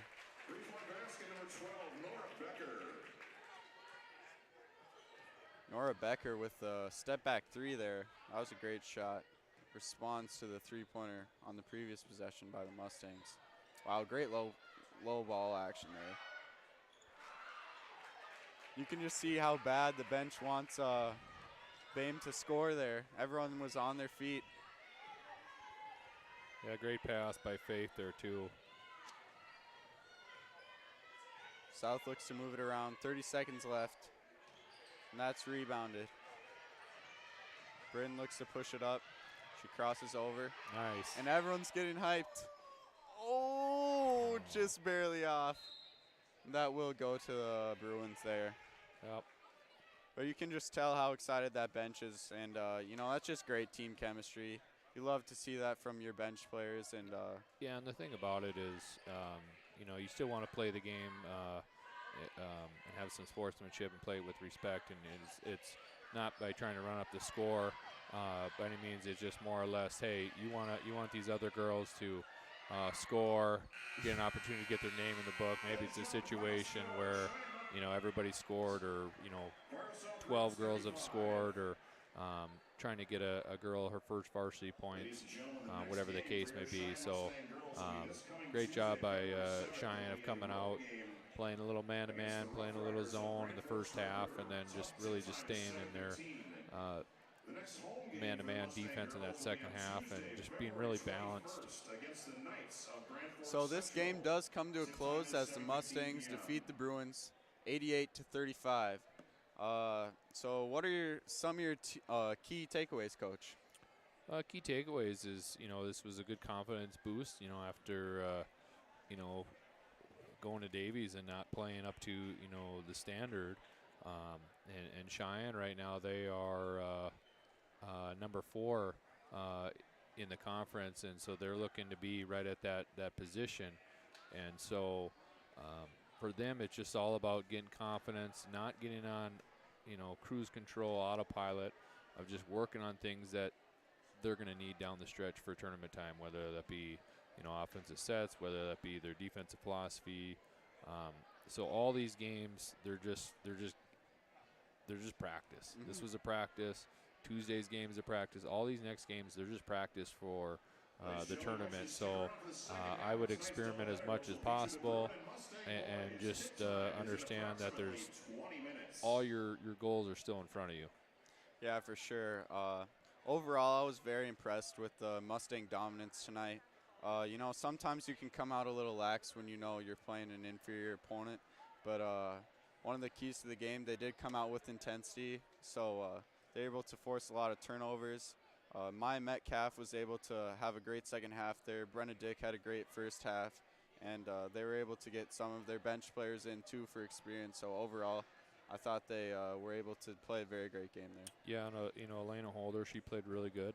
She was a player that I didn't see her make many mistakes tonight, and she got a lot of deflections and steals, and then I think she had 3 threes. So that's what you want out of if you're not the leading scorer. What are you doing? What are you contributing to the team? What value are you bringing to the team? And that's what these girls just got to realize, down the stretch, that they just got to bring value to the team. Whatever they're good at, be good at that. For sure. Everyone on the team, you have to know your role. Not everyone has the same role, and that's the thing with Elena. I think she's a great shooter, knocks down the timely shot, and she's highly efficient and makes little mistakes, which is why she's such a key player for this team. Well, looks like we're getting relieved. We have Coach Wolf coming in here to relieve us, and Coach Kenyon Wingenbach's breaking down that game with his team celebrating the win, and he'll be up here. So you'll have Coach Wingenbach and Coach Wolf doing the boys game. As the boys come out here, it was a pleasure. First ever time on the mic, so it was great to have it with you. So well, you did an outstanding job, and I appreciate the typed up notes and the size 14 font here for me. And well, with your old eyes. Oh yeah. So not that old yet. Well, we'll have to see when we do a little golf match this summer. Well, I better be getting a couple strokes then. Yeah, well, I'll hand you a few. You'll need them. So, with that, we'll go to a quick break. As when we come back, we'll be underway with the boys' game.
Hey, how was school?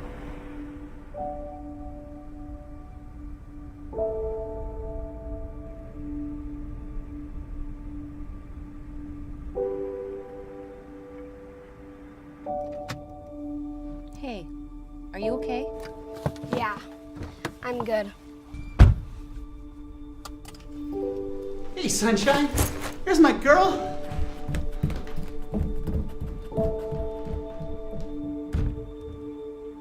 Do you want me to try?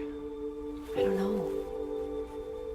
Maybe just give her some time.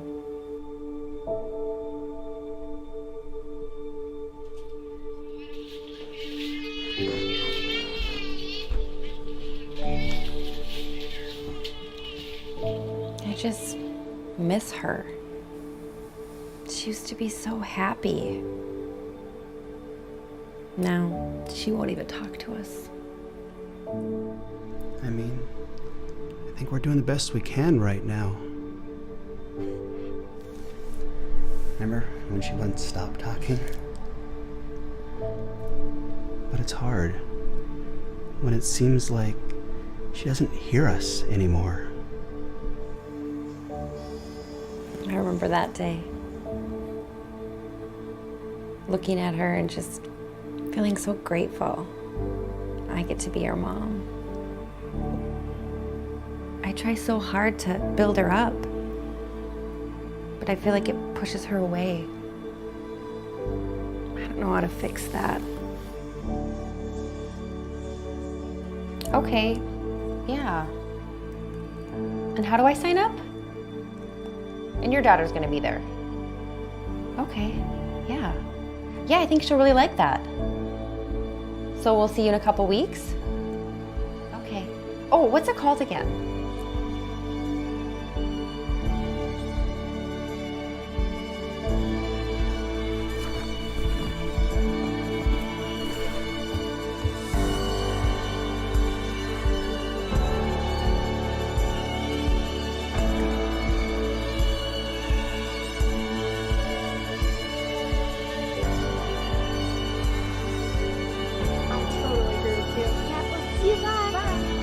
Hey, Mom.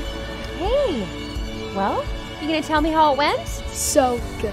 Today we went for a run and I met this girl named Ella. She goes to the same school as me and I never even seen her there before. Also, the volunteers there make it so much fun. We also made these gratitude boxes where you pull out the stuff and talk about what you're thankful for. Wait, can I go get it? Yeah, of course. I think this could work.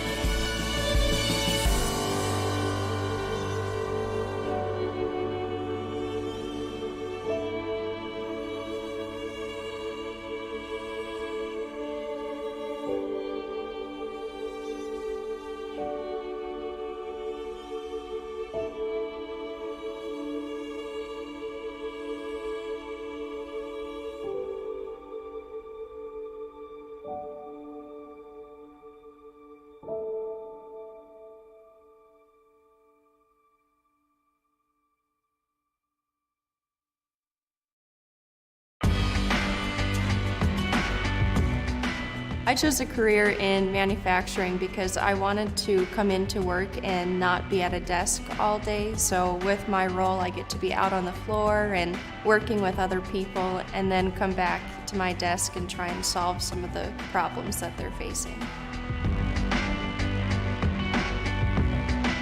When people look at a manufacturing plant, they mostly just see line work. But there's a lot more going on behind the scenes that allows you to explore different kinds of network interfaces or problem-solving situations. There's machines and computers and human interface devices that are constantly being innovated into a manufacturing workplace.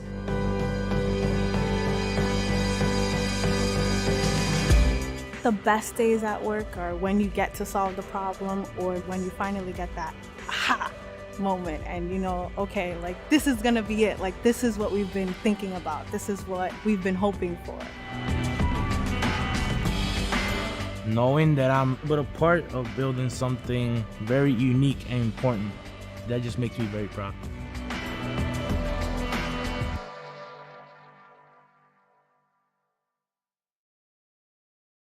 Here, when our path takes an unexpected turn, we keep moving forward.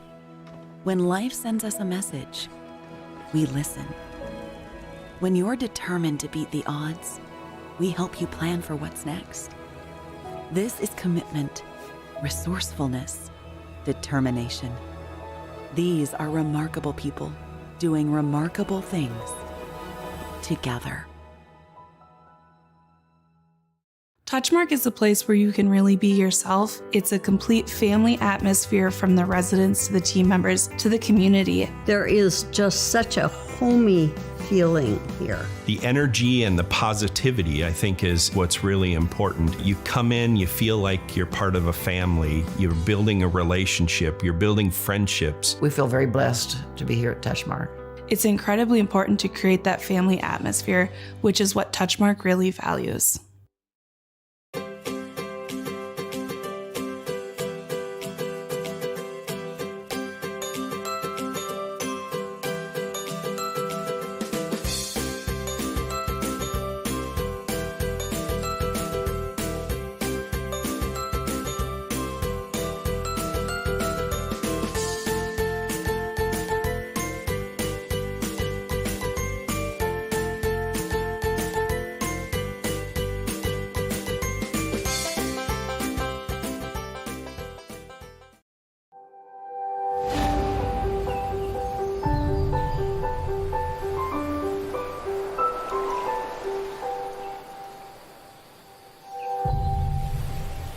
Hi, I'm TJ Yoshi here at Marvin headquarters in Warroad, Minnesota. The Lake Town way of life is appealing to so many people. We've got a thriving school system, coffee shops, breweries, restaurants, and hockey is the hub of our community. We're probably the last place left in Minnesota where hockey is actually free. The way Marvin supports the town supports Marvin is awesome. There's opportunities for you, work hard, self-educate. The sky's the limit here at Marvin.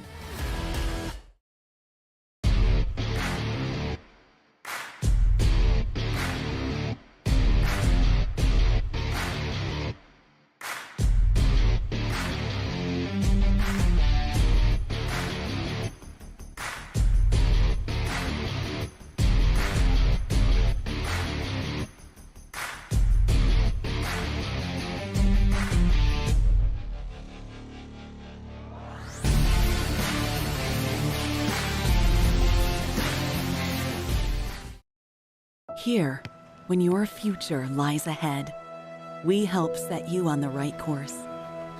When your whole world is about to change, we help you prepare for your new life.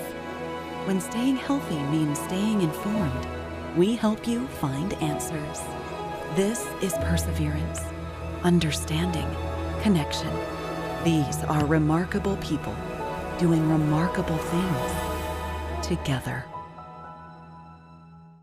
I think what makes Touchmark special is how you feel when you walk into Touchmark at Harwood Groves. We often hear that it's like a North Dakota hug. I think it's the people that make Touchmark special. One of the things that makes Touchmark is the caliber of the team members here. You could ask them for anything, and they'll say, we'll take care of it. Every day that we walk in these doors, we really take time to listen to each other, to listen to our residents, and to be there and to be a friend.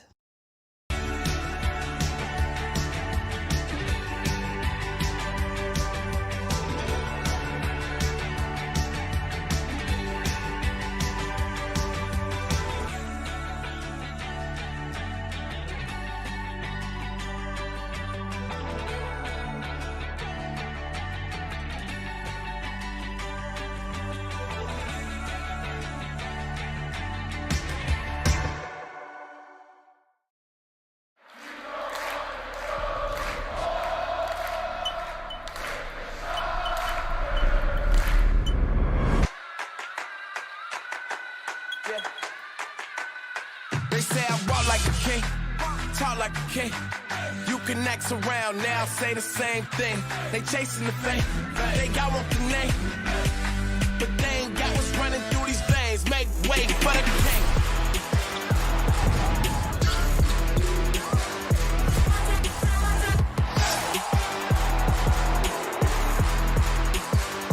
Make way for the big shots, big balls, big rings, big rocks, big bag, big moves, big cars, big man, big plan, get lost, we've been this wrong. Look at me now, they can't hold me down, so give me the crown. We're not the same, we're not the same, we're not the same, we run everything. We're not the same, we're not the same, they ain't got what's running through these veins. Make way for the king. You're looking live at the gymnasium at West Fargo Sheyenne High School, where tonight the West Fargo Cheyenne Mustangs boys will be taking on the visiting Fargo South Bruins from across town in an EDC matchup. Happy February 3rd to everybody here. Groundhog Day yesterday. Surprisingly, he determined that there will be 6 more weeks of winter. We have a little bit of a change of cast for tonight, as some of our people are doing double duty with the hockey game. This is Dan Wolf. I'll be doing your play-by-play tonight, and I'm pleased to be joined by the coach of the West Fargo Cheyenne girls, Kenyon Wingenbach, who the girls just finished up sweeping Fargo South for the year. Kenyon, welcome aboard. What'd you think of the game? I'm glad to be here. Game went really well. I thought we did what we wanted to do. We got a lot of kids in. We were able to play hard throughout the whole game, and in games like that, you know, sometimes you look at the scoreboard, and we just wanted to keep playing hard, and South, we knew they were going to keep playing hard, and it was just a good it was a good win for our girls, and we're ready to move forward to Red River. Well, I think we have some highlights from the game here that hopefully we're going to be able to bring up as our Jacob Fisher brings those up here, and this is, you're going to have to forgive us here. We're having a couple technical difficulties with our monitor, but from, looks like later in the game, as Mustangs leading there 88-82, or 32, it was a 3 by Kellen Fosher. Mm-hmm. So in a game like that, Coach, you know, obviously on paper, it's probably a game that most people would expect Cheyenne to win.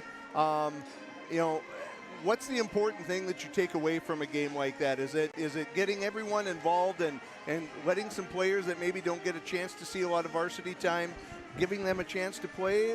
Is it staying sharp with those starters and that rotation group that you have?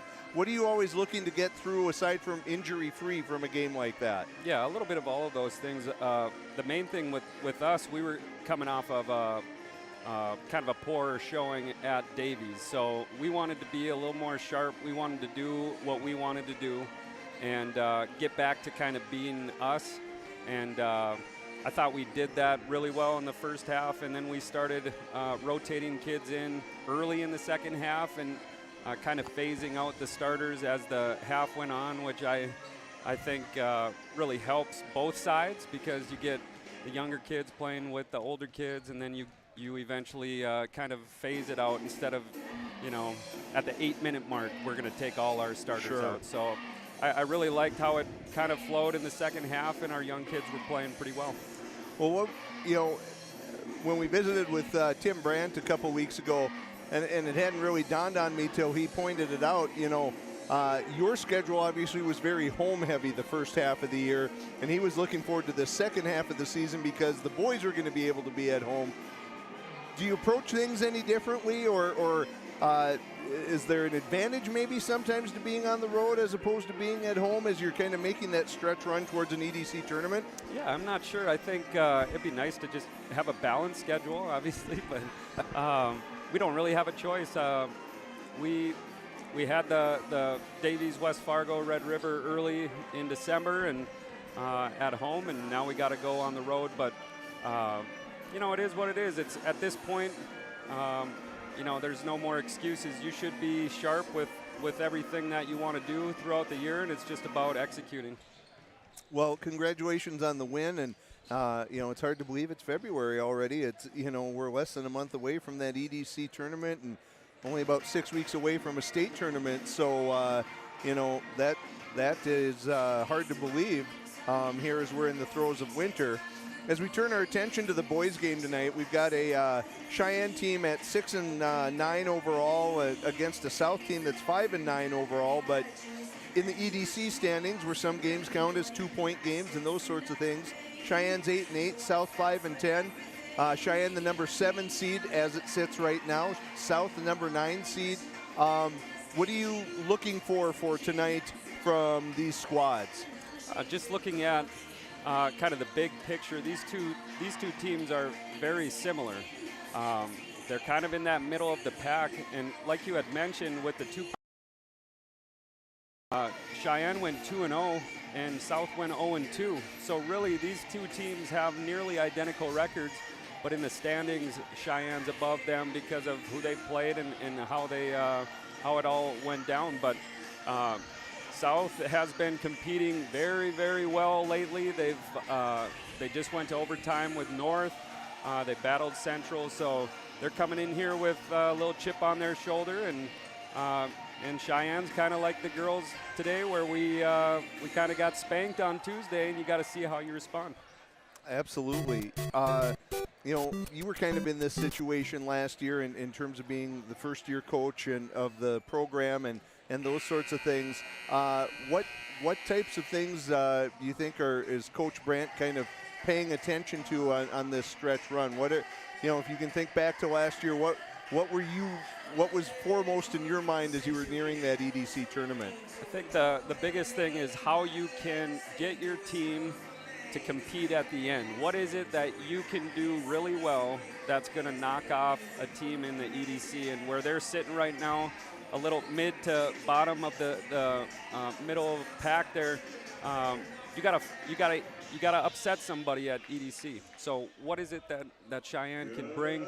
They got the two big 6'8" kids, so it's not a size thing. They've got shooters on the outside. They've got the pieces. They just got to put it together, and they got a month to figure it out. Well, and that's one of the things that if you do a little deep dive into some statistics about the Sheyenne Mustangs in particular, they're not a team that's maybe has a person in the top 10 in scoring or anything, but they're one of the better shooting three-point groups as a team. It's more team statistics that we're looking at when it comes to Sheyenne. as opposed to South. Yeah, South has the Hamilton, and he's up at the top in rebounding and points, and just a really gifted athlete. Sheyenne is kind of like you had mentioned, our girls team from last year.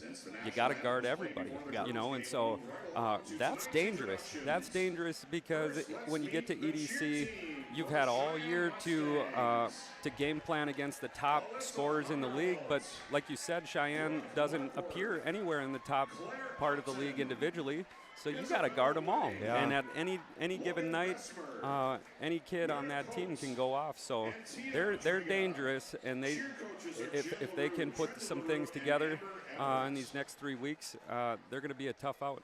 Well, you mentioned James Hamilton, and that's where it starts and ends, right, for Fargo South. Only a junior at 6'4". You know, and for coaches, I always think of that when you see players that are only a sophomore or junior, and you're thinking, man, I got to face this player again for another year or two.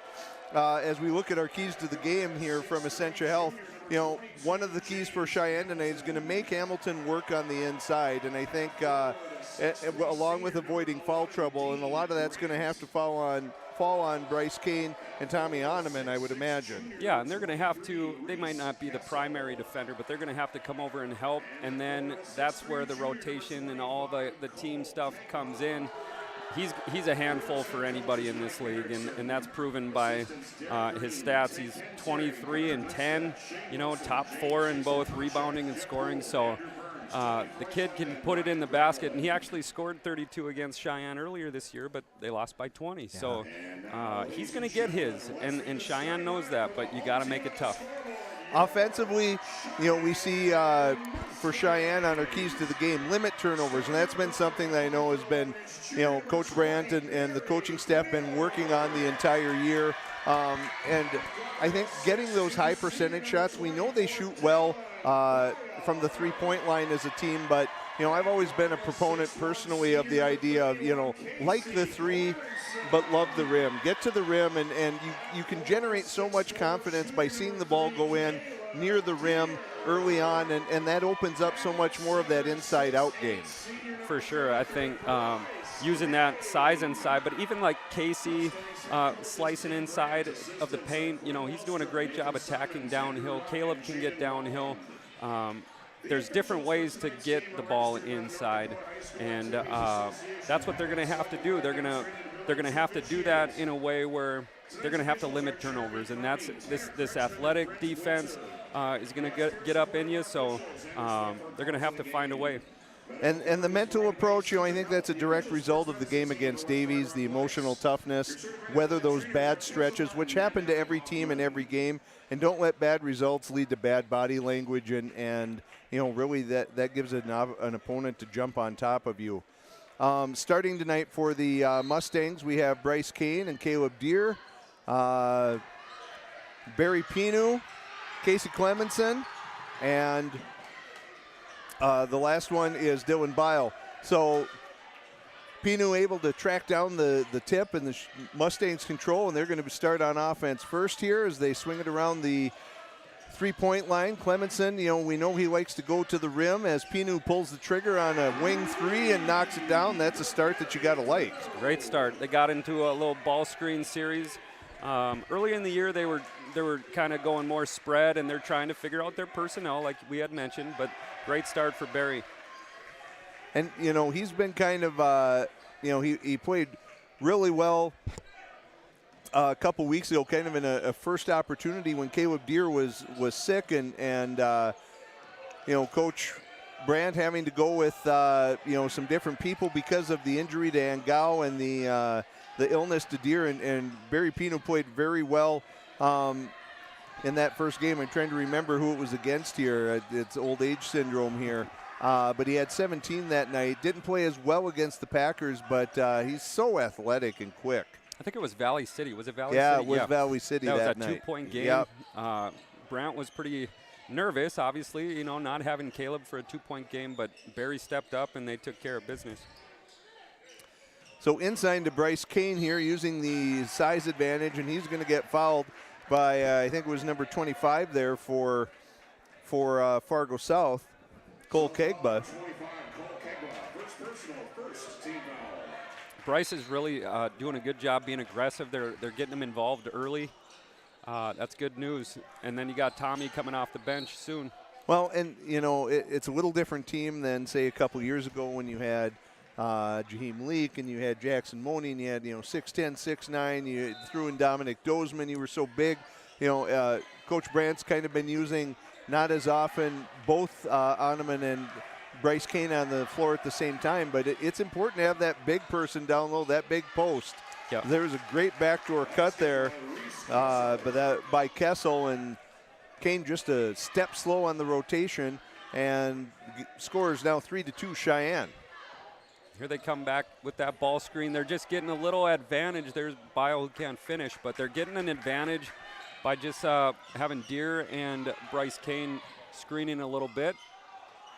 Nice Good Euro step there by Dean Grant. Gets it up over the top. That was a tough shot to pull off, getting it over the outstretched arm of Bryce Kane. But he converts, and the Bruins take a 1-point lead here. So we see that dribble screen action here. Good find inside.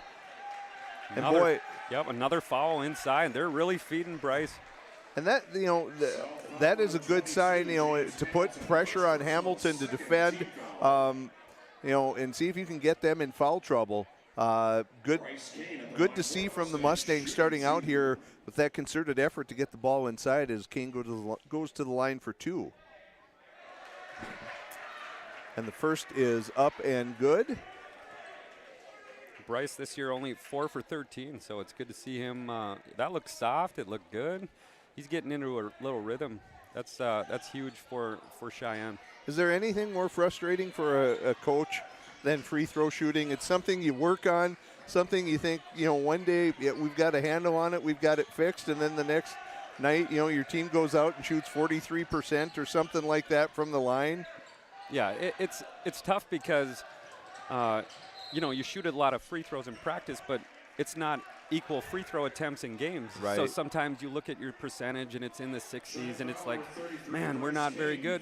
But look who's shooting them. If it's a post that's shooting 50% or whatever, like those are the kids getting fouled. So some of it's out of your hands, but that was a really nice baseline out of bounds, little backdoor look. Backdoor cut by by James Hamilton, and you can't let him get to the rim like that. He will make you pay most times. Espino a little long on that one. Grant comes away with the rebound and pushes it up the floor. Or Kegby, I'm sorry. There's Hamilton again. Got such good touch around the rim. He doesn't shoot a lot of threes. He's a guard. He's listed as a guard, but he just doesn't shoot a lot of threes. He shoots mid-range and layups and more of a slasher type of thing, getting to the rim as Kegby, good defense, good hands there, active hands, and he's going to dump it off to Locker, and he scores, and that's a quick 10-4 lead for the Bruins.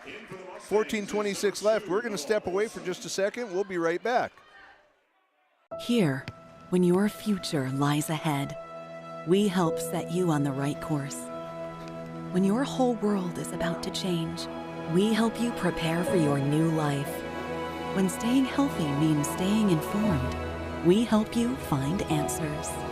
This is perseverance, understanding, connection. These are remarkable people doing remarkable things together.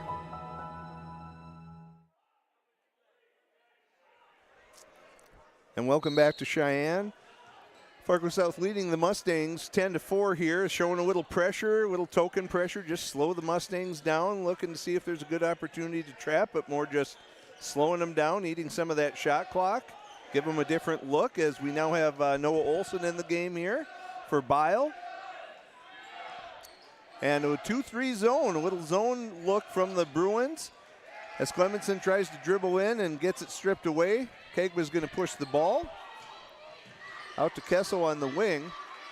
Back up around Kegby, cross court. Good move there. That's going to be Dean Grant getting to the rim and drawing a foul, and he's going to go to the line for 2. Coach Brandt not very happy about giving up middle. Obviously, they're trying to emphasize the help is coming from the baseline side. So when you have your help built in like that on the baseline side and you give up middle, there's nobody to help you, and that's usually what results is a foul or an easy basket. Grant good on the first one. Sully Irie, Tommy Oneman, the sophomores in here. Clemenson and Kane going to take a seat. Both teams with 2 team fouls to start.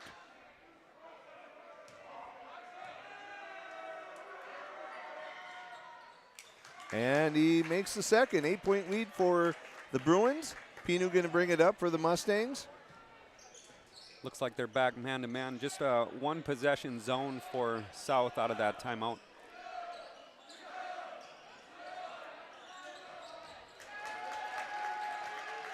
Great help. It was good help. Clean strip, they say, and good attack of the rim by Locker. He saw that open up. Slow transition defense for the Mustangs there, and it's quickly a 10-point lead for the Bruins. And there's a steal right there by Kessel, and he's going to draw the foul from Pinu. Not the start you're probably hoping for if you're Coach Brandt. We have the 3-pointer by Pinu to start and the 1 free throw by Bryce Kane. Other than that, it has been tough sledding for the Mustangs thus far. Yeah, they got to get back into rhythm of their offense. I thought early they were very deliberate with where they were going with the ball, and they were, they were kind of pounded it inside out. Now it's a lot of perimeter, and they're having some trouble getting back inside.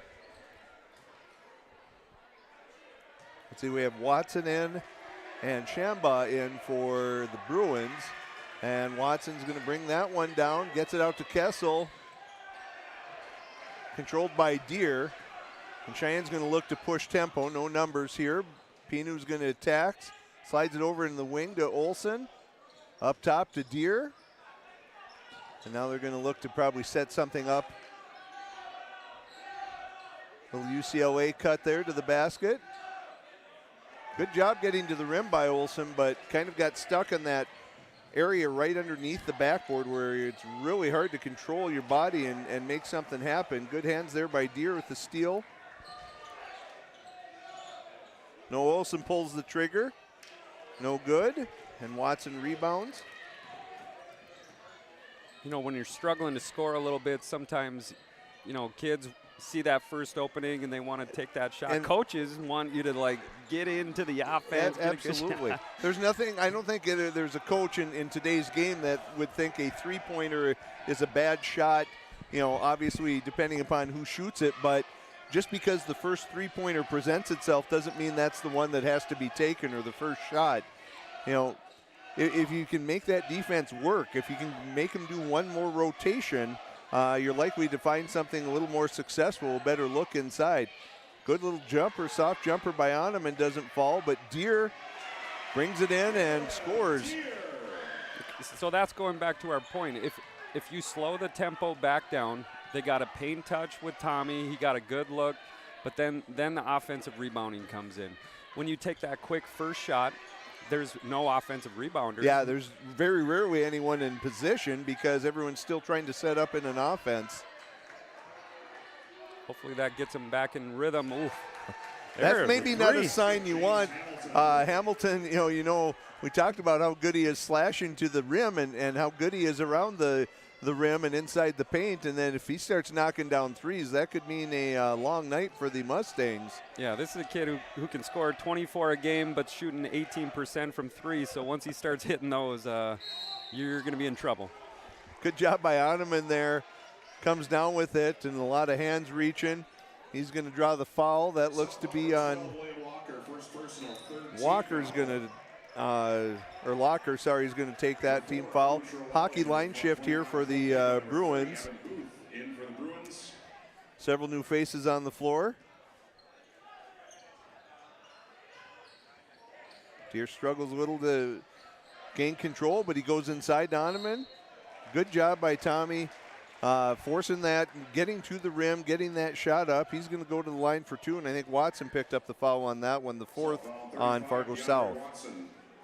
That's going to be big later in the game as these fouls accumulate, but Cheyenne just has to stay patient. I see that, they're down 12 early and they feel like they have to push the pace, but their advantage is inside. And so they have to keep defending and keep feeding the ball inside, and then the outside will open up if you feed the inside. And I think one of the things that I always think about, Coach, is, you can't win a game in the first 5 minutes, but you can surely play yourself into a position where it's nearly impossible to win the game. And I think your point about patience is so important. You're going to ride these waves in a game, and if you stay with that game plan and try and execute, as Oneman does a great job and flushes that one. That might spark him. That could be it right there. What a play by Tommy. Got this crowd going. Now they got to use it and get a stop. Shot missed there by Evan Booth, but South, as a long rebound bounces around, they're able to control. Booth drives the baseline, sees Oneman, kicks it out, and finally controlled. That was Shambaugh who couldn't convert. Cheyenne brings it down, and they're going to go up, still facing this 2-3 as Angao, first shot he's taken in quite some time with that injury. Oh, good Euro step there. Oh, wow. Great job. What a finish.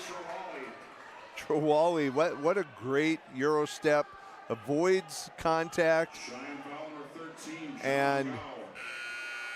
But it starts on the offensive end again. It's that quick three. Those you better be. I'm not saying that's a bad shot, but you better be feeling it. You got to be into a rhythm, and you got momentum. You got to just keep doing what's working. But it's good to see John back out there. He's been out for a while. He right? has been with a bad hip. Excuse me. I think. That's one of the things, too. If you feel like your transition defense has been working, you've been, taking that quick three might not be as big of a deal, but Cheyenne has struggled with that tonight as we see an entry to the high post, and there was some contact. Clemenson launches the ball out of bounds, saying he was fouled, but the refs see it go off of Clemenson's hand and out of bounds. Both teams sitting in a 2-3 now. One kid you got to watch is Booth, 30. He's just strictly a three-point shooter. There he is. Yeah, good. They got that extra step there.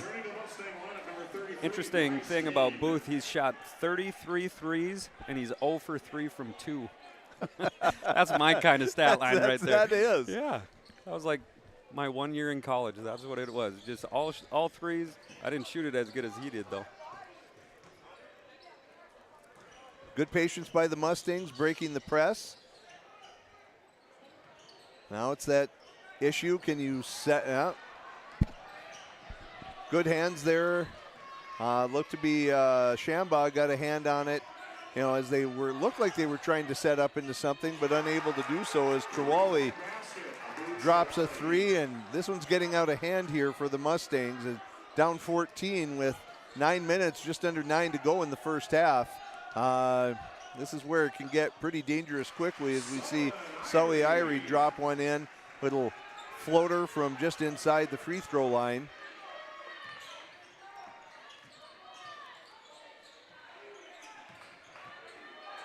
And there's Booth. Controlled by Clemenson. It's a big possession for Cheyenne. They keep going back and forth. Once they get some momentum, South comes back with a big shot. Now they got the stop. So can we build stops? Can we come in? That's what Coach Brandt is telling his teams. Can we do this? Can we, or are we gonna shoot the first three available?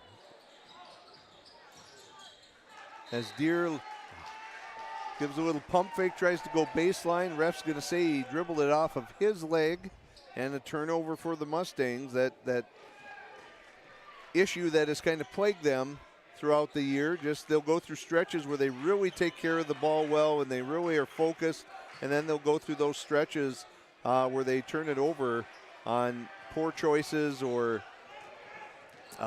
being too aggressive, as Irie's going to pull that quick trigger. Good hands by Clemenson and good finish. He's so strong. So strong. All right, here we go. Now Cheyenne has to get that stop. And South is doing a really good job of being patient. Oh, as I say that, oh, dang. But they are shooting well from the three tonight as Dean Grant drops that one. That's at least the third three we've seen from the Bruins tonight. And typically they're not a great shooting, three-point shooting team, but they're on tonight. Oh, Deere, that's his spot from the corner, rolls in and out, halfway down and pops back out. Looked like Hamilton a little in between what he wanted to do, thought he should drive and then realized how open he was and ends up airballing that one.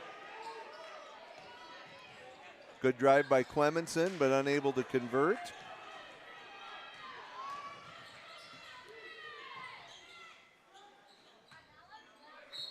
That's going to be off Cheyenne. That was Grant driving to the rim, couldn't convert, and that ball went off of Kane. Pino in, Locker in for the Bruins. It's like they're going man-to-man.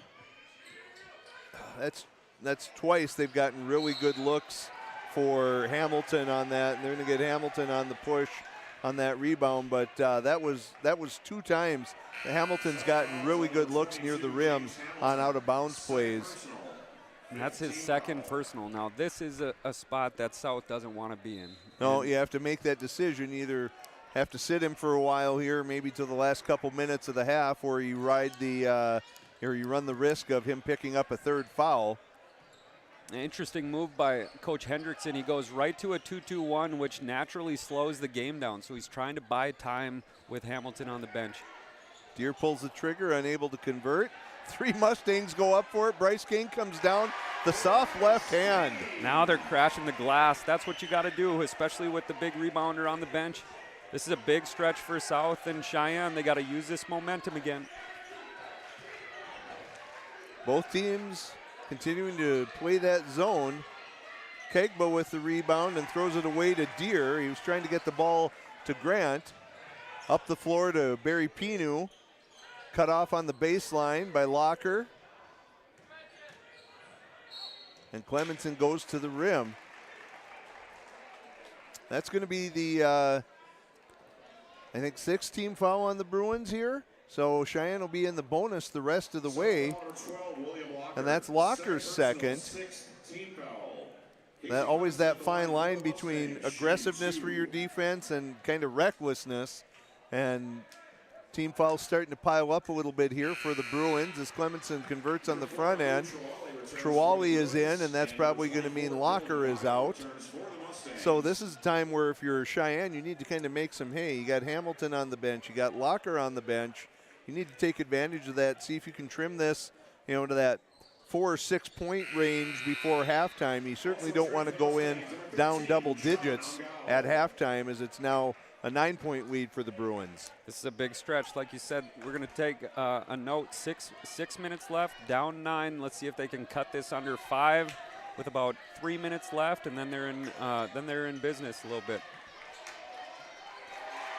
A little high-low, tried to kick out there by Kegba, and that was intercepted by Deere.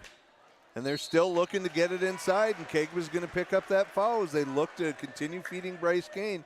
He is working hard down there tonight. That'll be the 7th team foul on the Bruins, so that'll send Kane to the line for the front end of a 1-and-1, and that's the second on Kegba. So Kegba's on the bench now with 2 fouls. So 3 Bruins starters with 2 fouls right now, still over 5 to go in the first half. Soft touch from Kane as he makes the first.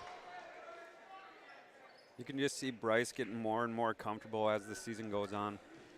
Yeah, when it's a different animal, isn't it? When you haven't played a lot of varsity minutes and you're kind of looked to be one of the guys and kind of finding how you grow into that role and what you're being asked to do. And you're right, he is showing, with each game he's more comfortable and more confident with what he's doing.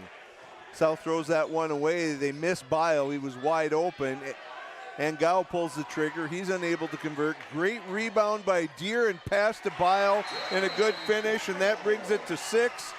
And that's going to bring a timeout here by Fargo South.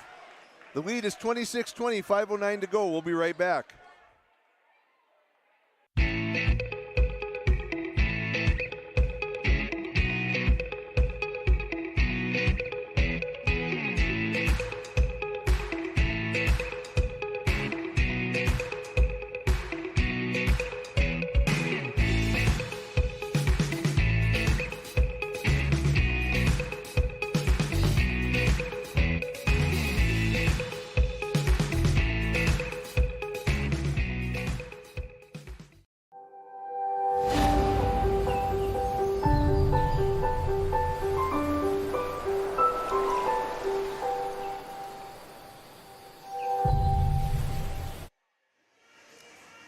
Welcome back to West Fargo Cheyenne. Hey, Mustang fans, we want to thank Essentia Health for being the proud partner of our Cheyenne High School's Mustang media team in this broadcast.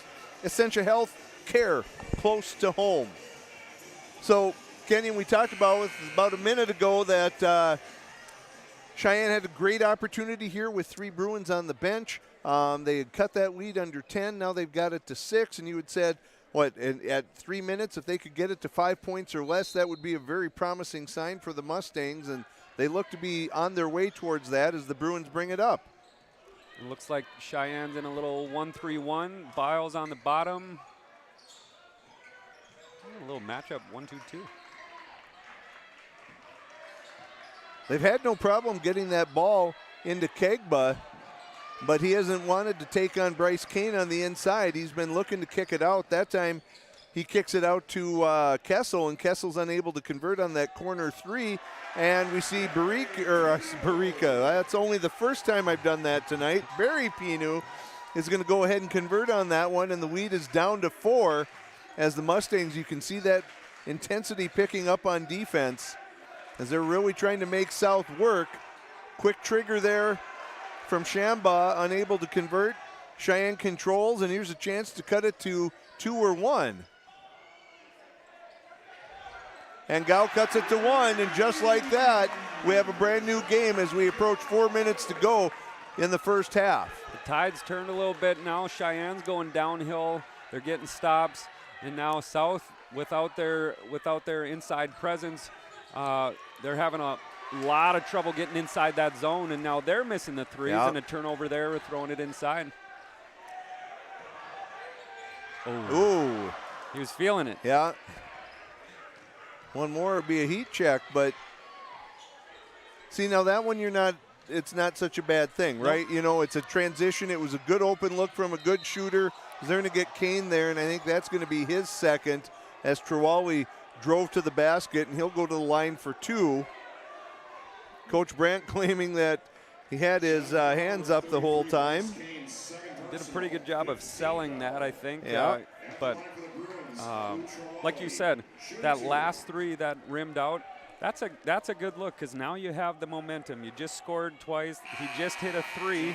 So those are good looks. You're getting stops. The momentum's on your side. Now you can take that chance and see if you can hit that back-breaking 3 with 3 minutes left, and you got your team back up too. But it's just a momentum feel thing that I think probably coaches have a better grasp on because we're not in the thick of things on the floor. Another foul. Trawali goes 0 for 2. They're going to get Kessel on that one. That'll send Deere to the line for the bonus.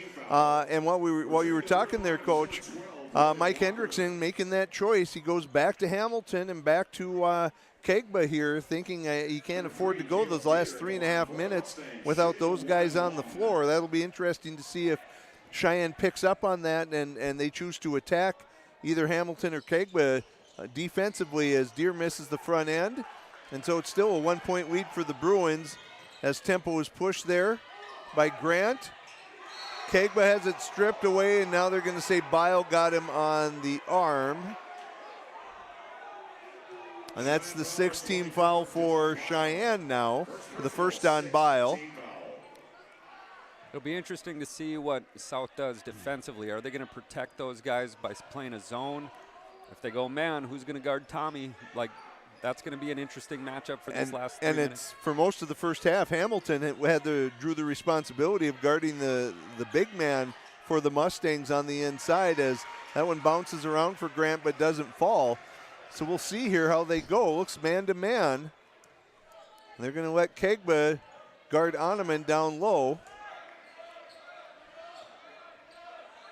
There's a lot of standing right now for the Mustangs, not a lot of ball movement or personnel movement.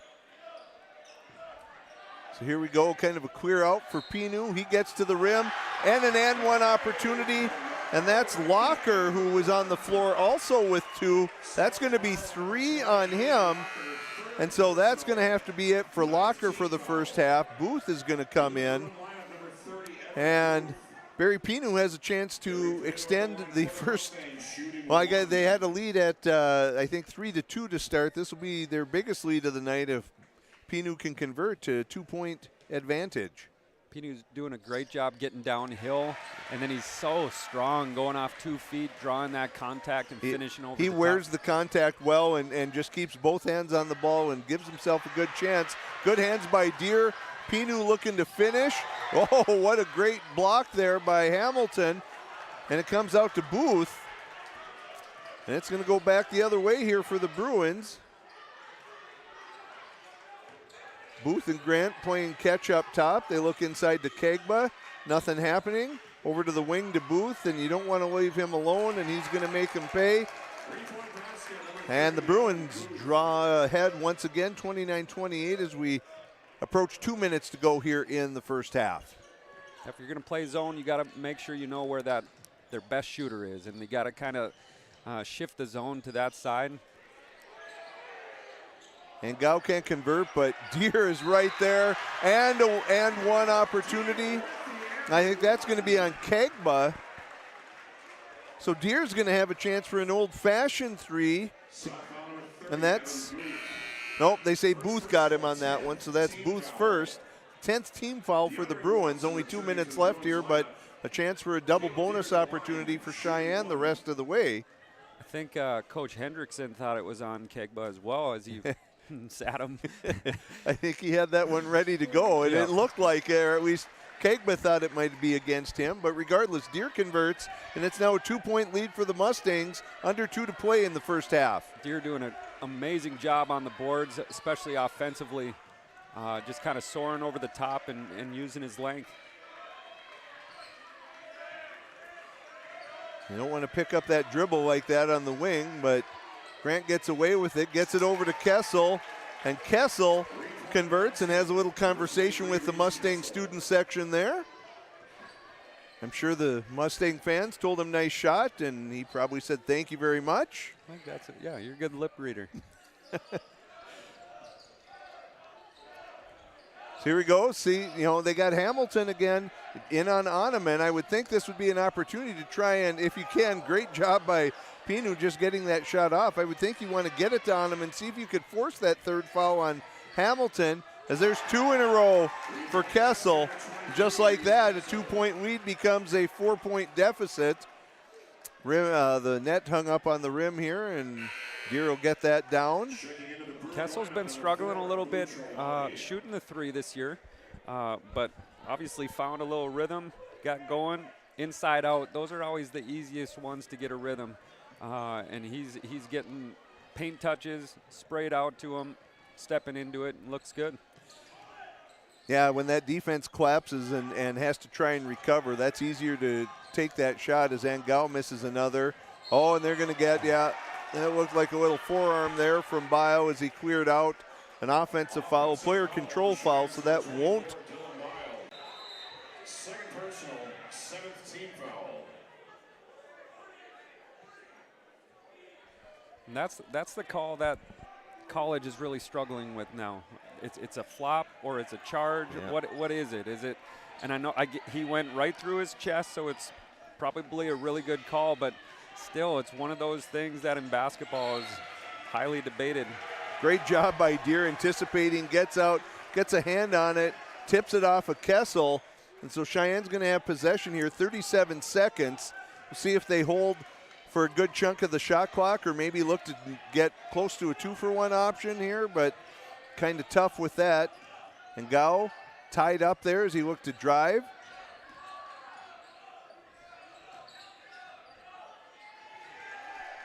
Pinu from downtown, unable to convert, so 14 seconds to go. South will likely hold for a last shot. 5 to go now. They get it inside. Not a bad shot going from the free throw line by Watson there, but unable to convert. Kessel came flying in, sent Pinu to the floor, but no foul was called. So after the first half, we have the Fargo South Bruins 35, West Fargo Sheyenne 31. We're going to step away for a few minutes, and we'll be back with some first half analysis and set you up for the second half. We'll be right back. Please join us.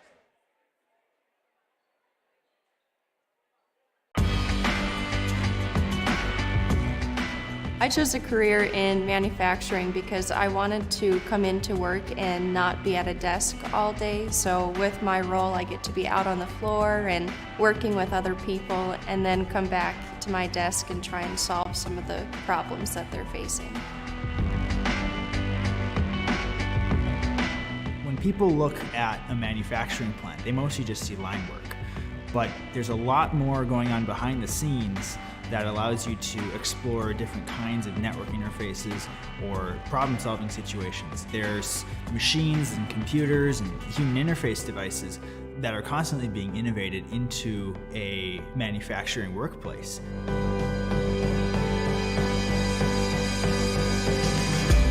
The best days at work are when you get to solve the problem or when you finally get that aha moment and you know, okay, like this is gonna be it. Like this is what we've been thinking about. This is what we've been hoping for. Knowing that I'm but a part of building something very unique and important, that just makes me very proud.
There is no off-season for greatness. You do what it takes to stay in the game. And so do we. Our commitment is to keep you moving forward. Essentia Health, Orthopedics and Sports Medicine. Like nowhere else.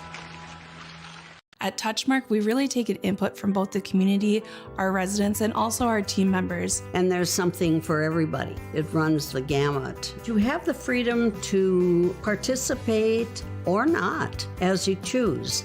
I personally like to play bridge. I like their book club, all the concerts that they have, the music almost every day. We like everything that's here. And you find it here. Every day is a different day. It's really about developing programming that is meaningful and beneficial for everyone.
Welcome back to Sheyenne High School as we're at halftime of the boys game here with the Fargo South Bruins leading the Sheyenne Mustangs 35-31. We'd just like to take a minute here to recognize one of the great organizations in our community, and that is BioGirls. The Mustang media team has chosen to recognize this organization for all the great things they do for young women in our community. Self-esteem is one of the strongest predictors of behavioral and emotional issues. BioGirls is a Fargo-based nonprofit that provides self-esteem building programs to adolescent girls across our state and region that is proven to prevent behavioral and emotional issues. You can support BioGirls this Giving Hearts Day. That's next Thursday already, February 9th, by visiting their website and making a donation. Simply search BioGirls online or click the link seen on your screen to find their website. Thank you, BioGirls, for all you do in our Fargo-Moorhead community, and Coach Wingenbach, as the people who listen to these, tune into these broadcasts are probably sick of me saying my daughter was part of the BioGirls program as a participant, and then later as a junior mentor, and I can't say enough great things about the work that Missy Heilman and the people at BioGirls do for our community. We're going to step away for a couple of commercials here. Please stick with us, and we'll be back to break down the action from the first half and preview what to expect for the second half. We'll be right back.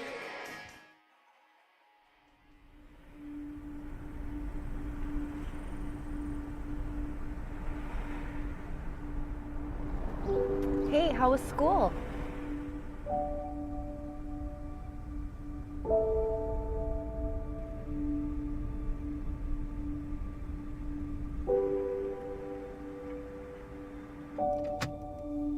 Hey, are you okay? Yeah, I'm good. Hey, Sunshine. Here's my girl.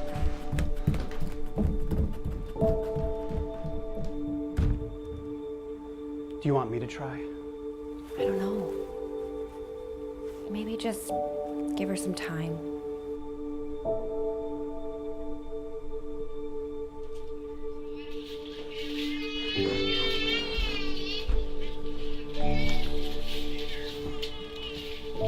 I just miss her. She used to be so happy. Now she won't even talk to us. I mean, I think we're doing the best we can right now. Remember when she wouldn't stop talking? But it's hard when it seems like she doesn't hear us anymore. I remember that day. Looking at her and just feeling so grateful. I get to be her mom. I try so hard to build her up, but I feel like it pushes her away. I don't know how to fix that. Okay, yeah. And how do I sign up? And your daughter's gonna be there. Okay, yeah. Yeah, I think she'll really like that. So we'll see you in a couple weeks? Okay. Oh, what's it called again?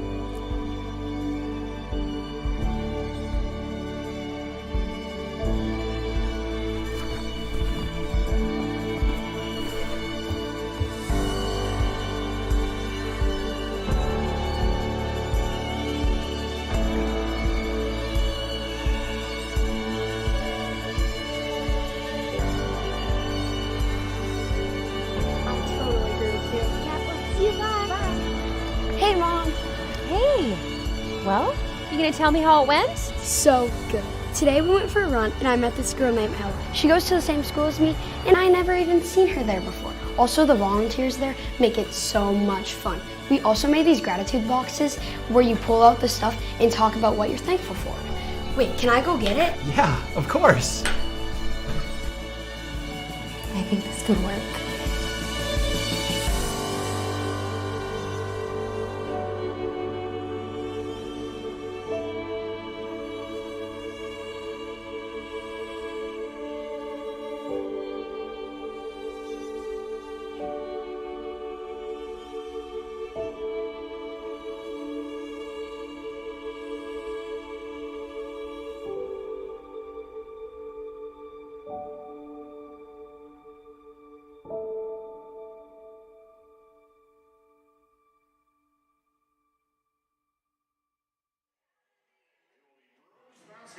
start the second half. Welcome back to West Fargo Cheyenne as the second half's about ready to get underway here. Bruins leading 35-31. Both teams going with the same starters from the first half with one exception, and that is number 4, Trewally, is going to be starting second half instead of Locker for the Bruins. So, Coach Wingenbach, what things did you like about what Cheyenne did in the first half? Yeah, going back to the keys of the game at the beginning, I thought their interior D was pretty solid, but South, who typically doesn't connect from the outside, has really shot well today. And so that key to the game, like, they're doing a pretty good job. You just kind of bank on the law of averages, and it's not going Cheyenne's way, but maybe the second half will be a little different. So the first half, we saw Cheyenne dig themselves a pretty big hole, and they managed to come out of it. That's why big guys, when they rebound, are supposed to keep the ball high, because that's where the little people live down there that are looking to swat at that ball. And good hands by Trewally there as Bryce Kane brought the ball down to waist level, and Trewally got it. And that leads to 2 points for the Bruins. And they're going to get Kane there working against Kegba, and they're going to say, Kane, that was an offensive foul. That's going to be 3. Quick one in the second half, but Coach Brandt looks like he's going to stick with Bryce at the moment. So they got in that hole. They clawed their way back. Now they entered the halftime down 4. What do they need to tighten up for the second half? What things can they do to ensure they come out on the positive end of this one? I think offensively, you saw it from that first possession. The ball movement was a little better. I think that's the key. They got to get the ball moving side to side. Here's Casey coming downhill. Take your opportunities in transition like that. But I think in the half court, just getting back into that rhythm and pounding it inside. So it was an opportunity for Clemenson at one end. He did a nice job of body control and got a good look, but unable to convert. Barry Pinu got back defensively as Kessel tried to convert. He wasn't able to convert, and so it remains 37-31, 16:42 to go here in the second half, and Hamilton picks up his 3rd foul of the game, and that's going to draw a quick hook for him as Bryce Kane is unable to draw iron there. And there's Kegba finishing at the other end. End of a bad sequence there for the Mustangs. You see Oneman going to check in, I'm guessing, for Kane, who has 3 fouls.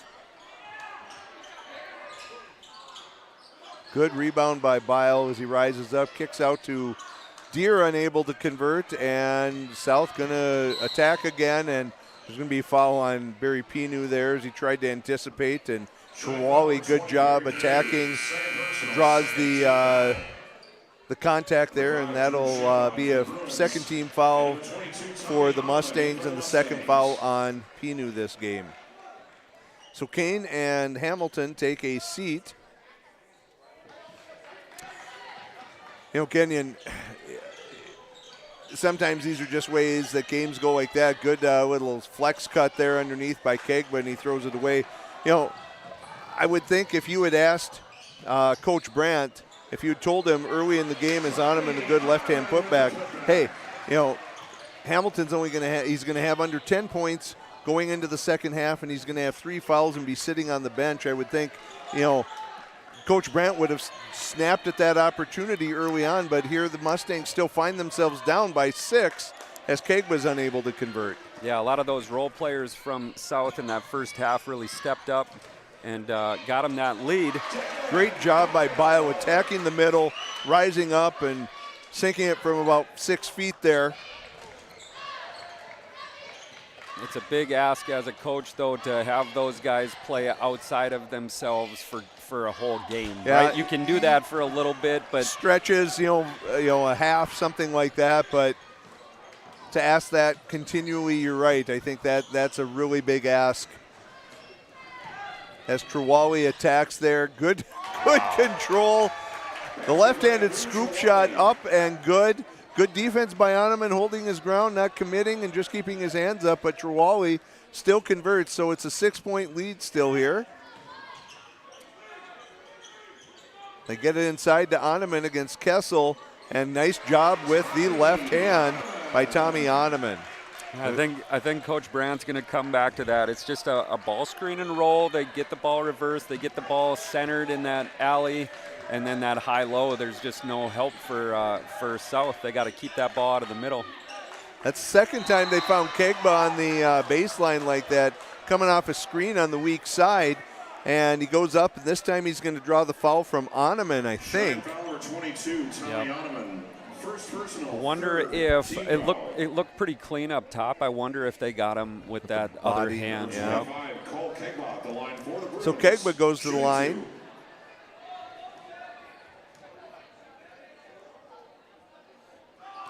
And he is short on that one. We're going to have Locker coming in and Watson coming in for the Bruins. Trawali exits and Kessel exits.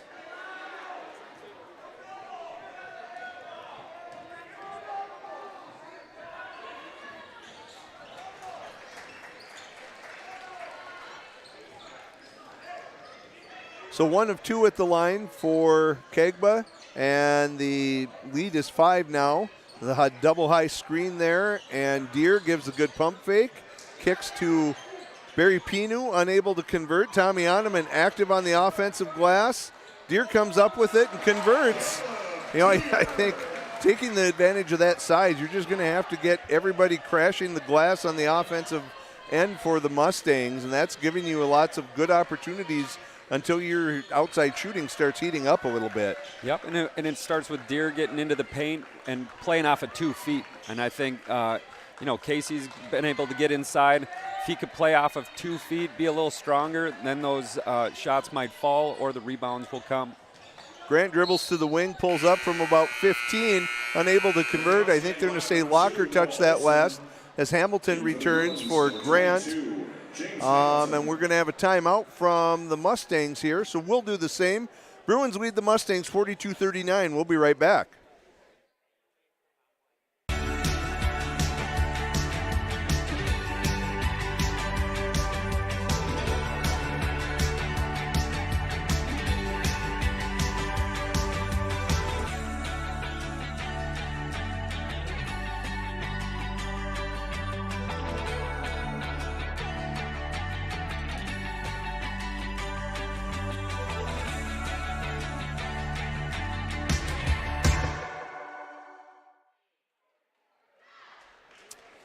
Mustang fans, we want to take the time to thank Apex Engineering Group, who helps make this broadcast possible. At Apex, we build confidence before we build anything. Find out more at apexenggroup.com. So timeout from Tim Brandt there, maybe to get some things figured out. Going with the small lineup here. No Oneman and no, tough, dangerous pass inside, but great find by Deere as Clemenson goes back door. But none of the bigs, Oneman and Bryce Kane, both on the floor or on the bench. And we've seen a couple times against the Packers, Coach, this worked really well. This smaller lineup, you're giving up some size, but this is a team you can maybe afford to do that to. And your ability to get in those passing lanes and defend on the perimeter really increases when you have this lineup going. Exactly, and you see the lineup that they have. They're able to switch everything because South doesn't have that big inside presence. And so now South sitting back in a 2-3, which should benefit Cheyenne as well because they have all these perimeter guys. They go inside to Bile. Look at that ball movement. Off of 2 feet. Make that defense adjust. It's going to be a jump ball there, and possession belongs to the Mustangs. Quick update from the hockey game. The Mustangs are taking on Devils Lake tonight over at the West Fargo Sports Arena, 0-0 in the second period. For those of you wondering how that might be going, that's also being broadcast by Mustang Media tonight. Pulling double duty, the teams here for Mustang Media. Bile looking to set something up as South back into a man, I guess, there. Barry Pinu. What a shot. That I thought might bring some snow with it when it came down. High arching, great job, soft touch, and Cheyenne back in the lead, 43-42 with 12 to go here in the first half. as Shamba pulls the trigger, unable to convert. Clemenson controls the board, and he's going to slow it down and see if Sheyenne can set up something that they want to run. Now South back in that zone. And there's a three for Deere. You know, Sheyenne likes to bring that high post look from the weak side, kind of get that overload on one side of that zone and make those zone defenders make a choice who they're going to collapse on or who they're going to guard. And that time, that leads to a kick out for Deere and a good three. As Clemenson gets a piece of that one as Kegba went up, he kicks it out to Hamilton. Hamilton, great turnaround jumper. That was great defense by Olsen, but just a great shot by a scorer. That's what scorers do. Yeah. Deere loses the handle, ends up in the hands of Hamilton. He gets his feet tangled with Bile for a second and ends up kicking it back out. Now it's over to Locker, who attacks. Clemenson helps. They find Hamilton underneath. And boy, great job, great body control using the left hand inside. And he's been quiet a lot of this game and most of this second half, but that's 2 times in a row that Hamilton has made his presence felt as we have a tie ball game at 46. Noah Olsen pulls up from the wing. Maybe not the shot. A lot of guys just standing and not in position for a rebound. They get it over to Watson. He's wide open. He takes it. Clemenson mistimed the jump on the rebound there, and they're fortunate that Kegma can't handle it. And it's off the Bruins, going to go to Sheyenne as Irie comes in. And I think, oh, here comes Angao. In for the Bruins, we've got Trewally, we've got Grant, Hamilton, Locker. No, is that Locker down there? It's Kessel and, no, Booth for the Bruins. So again, small ball here. None of the bigs on the floor as Irie pulls up there, unable to convert. Kessel controls. Here come the Bruins. Just a couple possessions again where Sheyenne just needs to get a little more ball movement. Those aren't bad shots, but the offensive rebounding is the key. And when you get ball movement and player movement, then that leads to kind of a disadvantage on the other end, which we see now Hamilton is kind of taking over for South. That's 6 straight for Hamilton. He's going to go to the line for an and one opportunity. 3rd foul on Dylan Bile. You know, Coach, what do you do in this situation? Do you put one of those rim protectors back in now that Hamilton's starting to heat up and he's hurt you the last couple times? Good feed, good find to Pino as he runs the baseline. Brings it back even, but do you go back to one of the bigs, or do you ride this out and talk about, hey, can we do this? Yeah, I liked the move initially. You kind of got what you wanted early, and now South has kind of their way again, and you see Tommy Oneman checking back in just as you were asking the question. So Coach Brandt has a great feel for this game. He's doing a great job managing lineups, and they're just trying to find something that they can hang their hat on a little bit. Bile loses the handle. Hamilton comes down, drops off a little lob pass to Kessel. Kessel was fouled by Bile. That's 4 on Bile. So that'll bring Noah Olsen and Oneman in, but not before there's a full timeout by the Bruins. We're going to step away. 48-48, 9:06 to go.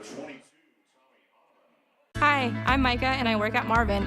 I've been in the military for 8 years. I was a preventive medicine technician in the U.S. Navy, and so that translated over to working at Marvin and how can safety help make Marvin a better company.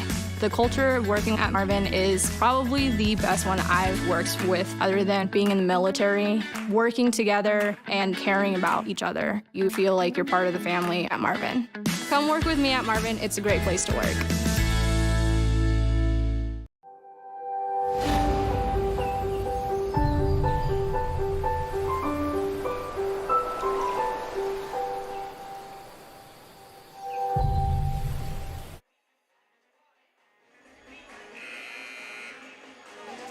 Welcome back to Cheyenne as the fans are being treated to a little bit of music from Jacob Fisher's personal Spotify playlist.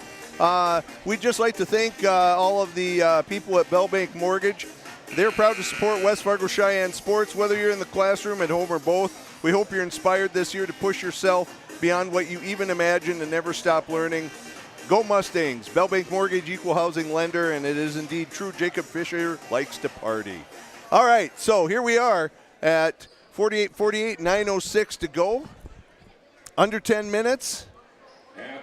Kessel at the line, shooting 2. Oneman back on the floor for the Mustangs. So Oneman, Olsen, and Gao, Irie, and Pinu for the Mustangs. And for the Bruins, we got Booth, Trewally, Kessel, Hamilton, and Grant. Kessel converts both, 50-48. It'll be interesting to see how long Brandt keeps Caleb Deere on the bench. I'm sure he's going to be watching the scoreboard. If it starts to get away a little bit, Caleb will check in a little earlier, but they're just trying to buy some minutes.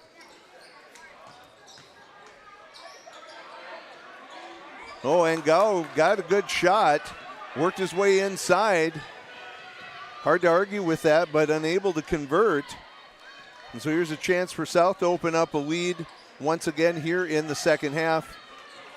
Kessel from downtown, unable to convert, but Hamilton around there, and I think they're going to get Angao with a little help there on the push in the back. As Hamilton went up, I think they're going to say that's on the floor, non-shooting. With Clemenson and Deere on the bench, it's going to be tough for Cheyenne to guard Hamilton inside with his physicality. They got away with a miss there on another baseline out of bounds. Great look for Hamilton. You know, that is one of the things. Oneman has that height, you know, and Irie handles the ball and shoots it. But, you know, there's a difference between seniors sometimes and sophomores, or juniors and sophomores, just in physical maturity. And Hamilton's certainly a big, strong player. And you're right, without Clemenson, without Deere on the floor, Cheyenne is giving up a little bit. As cross court there from Irie to Angao, a step back, unable to convert. And here he cuts to the basket, unable to convert again.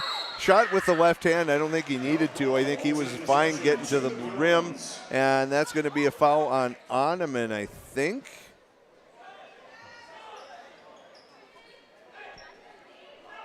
Or what? I'm not sure what the call was. Yeah, Jump ball. Sure. Okay.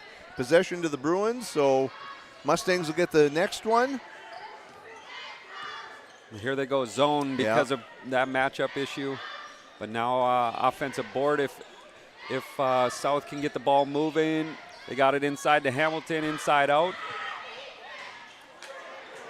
Grant unable to convert. I thought Hamilton might pull the trigger. That was good. He had to establish good position inside, but he kicks it over to Grant and unable to convert, as Trewally almost picks Irie's pocket, almost does again. 15 to go on the shot clock. Entry pass to Oneman inside. He's going to do the left-hand scoop, and he gets it to fall. He was looked like he was losing a possession, a little handle on the ball there, but still able to get it up and convert, and we're tied at 50 again. You know what we always tell our posts is if you're gonna get position with 2 feet in the paint, and you get the ball, you get to shoot it, because otherwise you're probably going to get a 3-second violation anyway. And then you get them to work harder to get the ball inside, and that's what Tommy did. Got a block on that end, Pinu on this end, and the Mustangs are back in control. Great job getting downhill. That burst of speed by Pinu gets himself a good look at the rim as Cheyenne continues to stay in this 2-3 zone. Booth pulls the trigger and he knocks it down, and that'll give Fargo South a 1-point lead as we have Clemenson and Deere waiting to get in, along with, I think it's Watson and Kegba and Locker on the for the Bruins. Dangerous pass there, but gets it into Oneman. He's going to work his way in, and once again, no real answer because they don't have any size on the floor. It's one of those things, either let him get to the rim or you foul him. Cheyenne does have 6 team fouls this half. That'll put South at the line for the bonus the rest of the way. South's only committed 2 team fouls in the second half thus far, as Grant kicks it to Trewally. A little pass fake, and he pulls the trigger, unable to convert. Olsen and Pinu fight for the ball. Hamilton comes up with it, and he dishes to Kessel, who converts. Going back to Tommy, Tommy does such a nice job getting position and then uses his left really, really well. It's fun to watch him in the post. He's going to be a good one for a long time here. Great move by Pinu. Trawali was all over him. I think they're going to say that's on the floor. Pinu does such a good job of playing under control and playing with his power, his legs underneath him. He's really, really impressive. And that game against Valley City, that's what he did. I think the first couple minutes he was a little out of control, that first start and doing that, but he really settled into that as we see Deere pull the trigger, unable to convert. Kane also back into the game. He's unable to corral the rebound, and here come the Bruins. Hamilton tries to kick it over to Booth. Almost taken away by the Mustangs, but South retains control, and Booth with the quick three. He's got a quick trigger. And got to be aware, as you pointed out, Coach, you got to know where that guy is on the floor. If he's only shot 3 twos the entire year, you can bank on the fact that that's what he's going to do. Good lob pass in. Kind of a lost art in high school basketball, that tough entry pass. A lot of posts don't know how to establish position and move with the ball as it's coming in like Kane did there. And a lot of kids just don't know how to throw that pass, and Kane's going to pick up his fourth. Yeah, it's definitely something you got to practice, and it looks easy. It is not easy. It is not an easy pass, especially for that passer with a defender with a hand in the face. And they're going to get Noah Olson on that one. I think maybe Cheyenne dodges a bit of a bullet there. It's not Kane's fourth. As Watson goes to the line and makes the first to extend the Bruin lead to 3.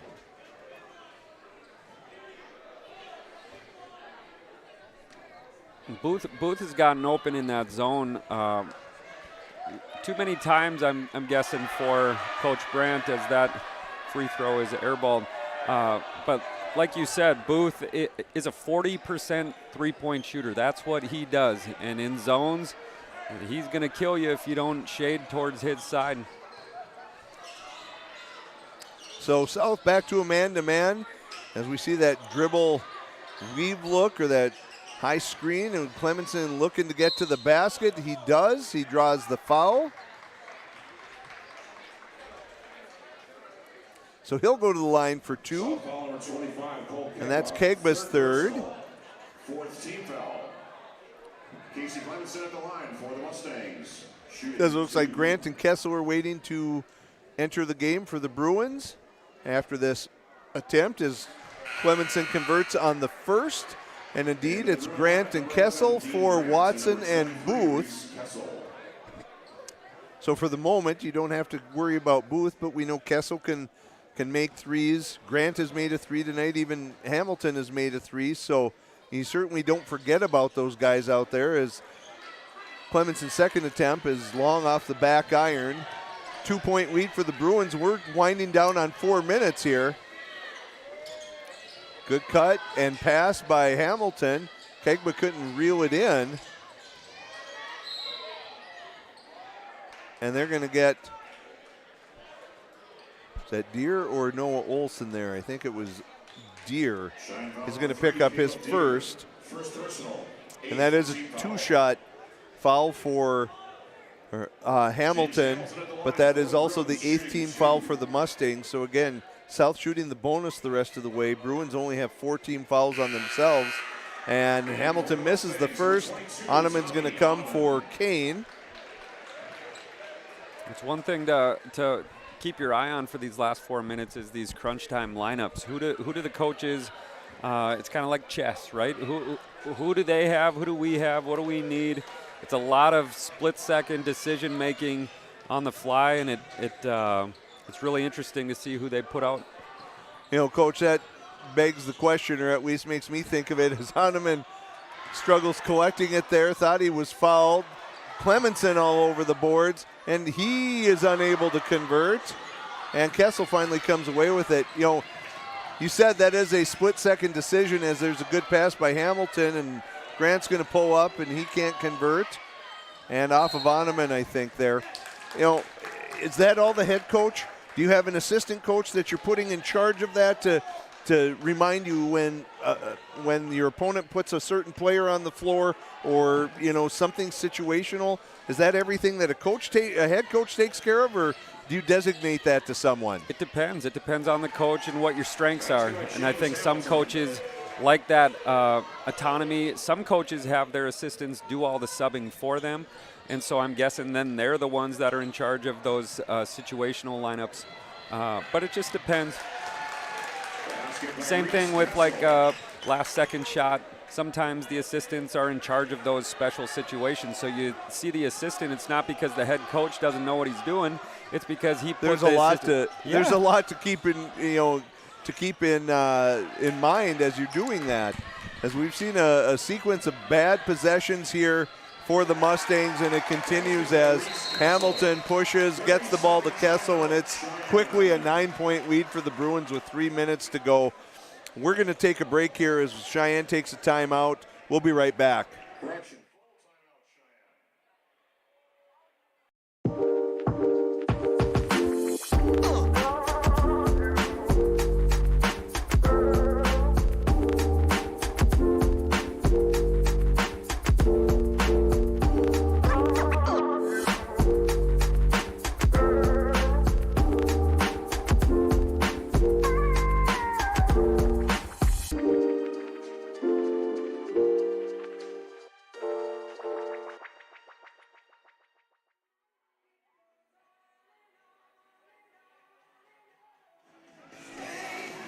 So welcome back to Sheyenne High School. Fargo South leading the Mustangs 66-57, 3 to go. Mustangs not in the bonus yet. Bruins will be shooting the bonus the rest of the way. Little game reset here. Possession will belong to the Mustangs. But, Coach, that was a bad 30, 45 seconds, 1 minute sequence for the Mustangs there. Yeah, and it was missed shots leading to runouts, and then it was another quick shot run out. And at this point, 3 minutes left. Now you're down 9. Now you probably need some of those quick shots, but that's just the reason you're in this position in the first place. So now you see South coming out in a zone, trying to slow things down. Oh, maybe it's just they're packing it in a little bit, switching. So these certainly don't have to be threes, but, now we're seeing a lot of patience from Sheyenne, but this is a point where you also need to keep in mind that clock as Olsen's going to get fouled. But that was 24 seconds off of the clock, and you're down 9. Probably need to be trying to be playing with a little more sense of urgency in getting some shots, and that's tough. I mean, to be fair to kids, you need to score quickly, but you don't want to take a bad shot, and trying to find where that is. Exactly, and Coach Hendrickson, he's been around this game for a long time, and he's doing a great job of switching up. That time they were in man, but they were all packing the paint, and it kind of looks like a zone then, and that caused some hesitation for the Mustangs. And like you said, 24 seconds later, they get 2 points, but that time is money right now. Absolutely. So we're going to see a full court man-to-man look from the Mustangs here as they're going to try and slow South down, but also see if they can't create some kind of steal opportunity. As we see Locker push it up, hounded by Clemenson. And I'm guessing South is trying to get something going for Hamilton here at the end of the shot clock. Yeah, they're going to milk this. It's probably 8 or 7 before they look to go, and Hamilton gets open. Hounded by Olsen. Kegba kicks out to Grant. Well, that's step one. Yep. You get a hold. Now it's 7 points and 2 minutes to go. Clemenson loses the handle, but Pinu, great defense, playing a little cornerback there, able to track that one down. They go inside to Oneman. Good move by Tommy as he gets the turnaround jumper, and now it's a 5-point lead with 1:43 to go. Clemenson hounding Locker. 2 possession, you just got to defend. You just got to defend and rebound. And obviously we know where Hamilton is as Deere is sizing him up.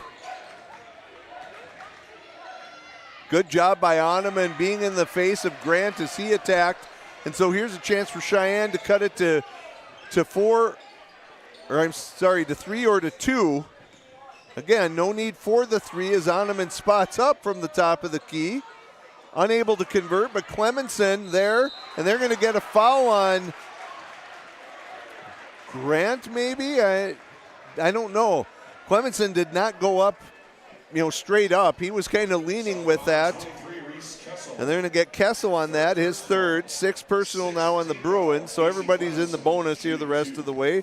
But this is a 2-shot opportunity for Clemenson, and he knocks down the first. The lead is 4 with 1:08 to go.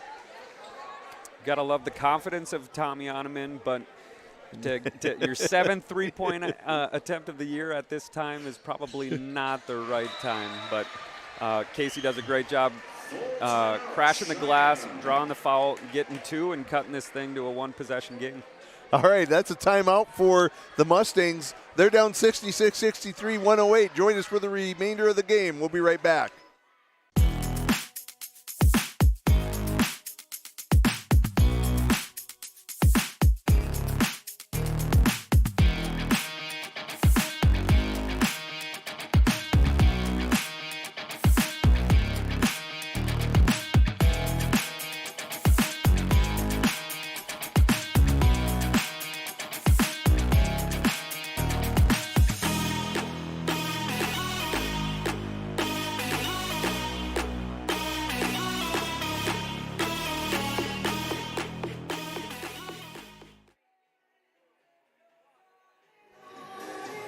All right, we got a barn burner here, 66-63, Mustangs down with 1:08 to go. It will be Fargo South ball here. Coach, what's Coach Brandt talking to the Mustangs about here in this timeout? He's talking defensively, like what their rules are. Are they going to be in zone or man? I'm guessing they're going to be in man. Who can we switch on? What are they going to, maybe he has an idea what they're going to run for Hamilton. I'm guessing that's where the ball is going to be. But just tell them time and score. Always check the scoreboard because things change every second that gets ticked off the clock. So he's just trying to calm his guys down, come up with a plan, and get them to get a stop here. Locker almost lost his footing there, but keeps possession. Cheyenne continuing to put pressure on. Good ball pressure. Yep, and Locker's going to look, the South's going to look to try and eat this shot clock here as we're approaching 10 seconds to go on the shot clock. Tough turnaround jumper by Hamilton. Wow, it's hard to fault defense on that. That's just a really tough shot, a really good shot. Now at 38 seconds, you can't really be picky. Doesn't have to be a 2 or a 3 in particular, but you need to make something happen as we're now down to 30 seconds. Good flash by Noah Olson from the weak side. You can't put it on the floor, though, and that's going to come down in Hamilton's hands, and Clemenson fouls him. And at 22.6, that's going to be tough. You're going to need Hamilton to miss a free throw, and you're going to have to make something happen. Cheyenne with only 1 timeout left as well. Going back to South's possession, they did a nice job setting it up, and then Hamilton came off a double cross screen, which you rarely see. But a great play by Hendrickson and an outstanding shot with a hand in his face. And then now it's a 2-possession game. So now you got to go. It's got to be a quick ball screen and a quick shot, and then you got to foul. Like we said, time and score. Every time something happens, the game changes, the situation changes. And so now down 6, you might need some threes with 22 seconds left, and we'll see if they can cash in. This is a big one because it could push it to a 3-possession lead, and that's exactly what it was for Hamilton there. So you've got to keep that tempo going here. Yep, that's what they need. And it's good. Noah Olson from deep on the sideline. He converts, brings it down to a 4-point lead with 15.1. That'll be the last timeout for Cheyenne. We're going to stay here for this one as we talk about situationally what the Mustangs are going to have to talk about and what they're going to have to pull off coming out of the timeout. Yeah, that was a great look by Noah. Just, it's kind of a Hail Mary, but at this point, you just got to shoot that first one available. It goes in, you're right back in it. Now Coach Brandt is talking about, are we going to trap the first one? Are we fouling right away? Who can we not foul?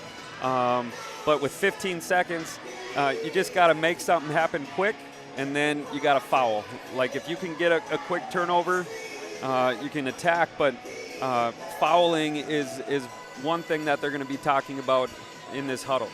And so we see the small lineup. Oneman's going to be on the bench, so they got the quicks on the floor. Biles back. He has 4, but of course at this point, as a player, you can't be thinking about, do I have 4 fouls or whatever.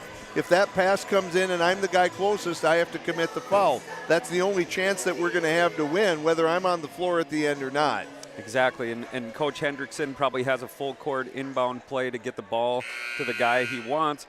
But I'm guessing with this lineup that Sheyenne has, they're gonna switch everything, and hopefully deny or get a 5-second call, or that's what they're looking for. So it looks like it's going to be a trap on the first pass if possible, as Pinu wasn't guarding the ball inbounds, and they get it to Hamilton. So that's probably the guy they want at the line, whether it's by free throw percentage or just this is our guy, this is the one we're going to rely on. Yep, and at some point you just gotta go with the guy that brought you here in the first place, and he's had a heck of a game, and they got the ball in his hands, and we'll see what he can do with it. Great second half. You know, he was in foul trouble in the first half and had to sit down as he misses the first. But did a good job of not getting into deeper foul trouble in the second half.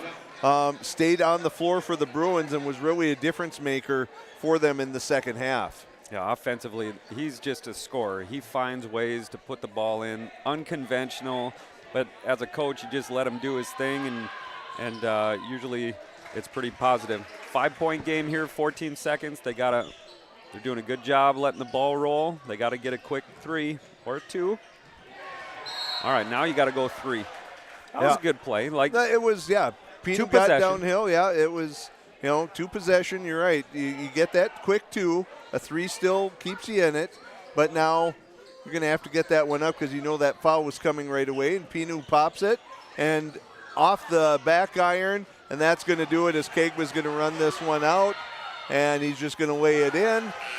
And that's going to be a victory for the Fargo South Bruins tonight as they defeat the Mustangs 73-66. So a tough one for the Mustangs. They were down big in the first half, worked all the way back, had a lead a few times in the second half, tight for most of it, but a pretty crucial minute or so stretch that kind of put them in trouble and not able to dig back out of that. We're going to step away for a couple commercials. We'll be back with some second half highlights, some analysis, some previews of what's upcoming, maybe an update on that hockey game, and we'll be right back. So please stick around and join us. Here, when our path takes an unexpected turn, we keep moving forward. When life sends us a message, we listen. When you're determined to beat the odds, we help you plan for what's next. This is commitment, resourcefulness, determination. These are remarkable people doing remarkable things together. Touchmark is a place where you can really be yourself. It's a complete family atmosphere, from the residents to the team members to the community. There is just such a homey feeling here. The energy and the positivity, I think, is what's really important. You come in, you feel like you're part of a family. You're building a relationship. You're building friendships. We feel very blessed to be here at Touchmark. It's incredibly important to create that family atmosphere, which is what Touchmark really values.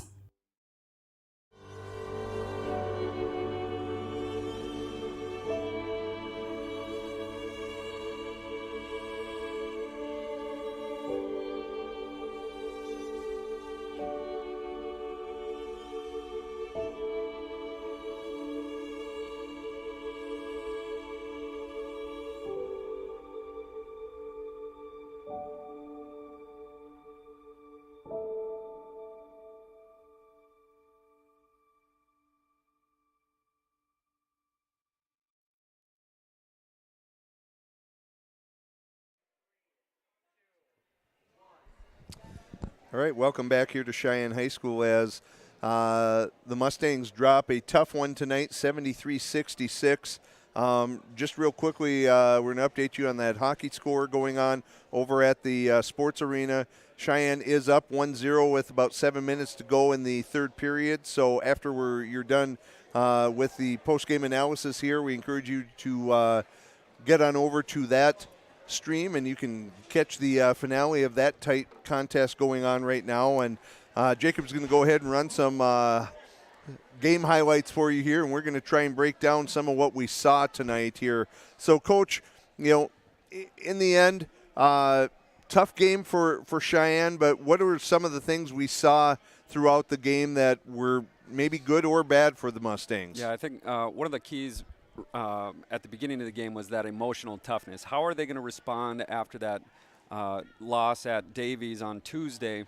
And then they got down 6-19 early, and that's a time where you're going to look. Tommy kind of sparked them here, but they just kept clawing back, and by halftime they were right there, and they had a shot, the 7-0 run at the end with 3 minutes left. You lose really by 7. That was a killer. Yeah, it really was. And as you pointed out, that first half was really tough. And they worked very hard to get back into that, down 4 at halftime, and then in the second half, jumped out to a lead of 4 points a couple times and kind of looked like they were doing a good job. But after a handful of 4 or 5 really good possessions, as you said, just some mental lapses and some runouts by the Bruins leads to some easy buckets, and that 7-0 run really made a difference in the second half. Yeah, I think, with an inexperienced team early in the season, you expect some of these things. We're in February now. This is, they've been playing together. It's nice to see John Angau back, but that's another guy that you have to get back into the mix, and he struggled a little bit hitting on his shots. They were his normal shots. Yep. He's just he's going to take some time to get back into it, and like we talked about at the beginning, these two are very even teams, and they played a great game. It was back and forth. Both coaches were mixing up defenses, and in the end, it was Mr. Hamilton. Well, and that I was going to say that when you are so evenly matched and you have a game that is so tight and comes down to the end, one team, the Bruins, have one of those top scorers in the EDC, just a guy that finds a way to get to the basket, to get conversions, to get to the line. And we mentioned, Sheyenne doesn't have anyone in the top of the league in scoring. And when you score by committee, you can make that work, but somebody has to come forward every single night. And it doesn't have to be the same guy, but it hurts when you don't have that go-to guy. You don't have a Jackson Money, a Mike Nile, whoever it is that can be the guy to go to. And South has one of those. That's exactly right. And they knew, in crunch time, they had kind of their set plays for that guy. And Sheyenne was just a little more motion-based because that's how they play. And then we talked about that one possession where they had the 24-second because they don't have that one guy that can do that. And, like you said, there's some strengths and weaknesses to either one. First half we saw, when your stud gets in foul trouble, you're hanging on for dear life. You bet. Give James Hamilton a lot of credit. He came back in the second half, and he was really aggressive. And that's sometimes a mental thing. When you have fouls, you want to just stay on the floor so you're not as aggressive. And he was going at people and defending, and he was the player of the game for South, that's for sure. No doubt about that. And that's the guy that we would have expected, that South was going to rely on at the beginning of the game. So, a tough one for tonight. But this as well as anyone as a head coach. You can't hang your head. No one in the EDC is going to be feeling sorry for you or anything like that. Everybody's going through their own struggles. And next week you got a whole new set of games that you have to worry about. Who's up next for the Mustangs? For the girls, it's Red River. Now, I'm not sure that's like the rescheduled game. So the boys might have a different date. I don't know that for sure. But we also play Wapaton next week, and the boys will play at home. The boys' schedule from here on out is a lot of home games, and the girls is flipped to the away, and that was a flip-flop like we talked about at the beginning of the game.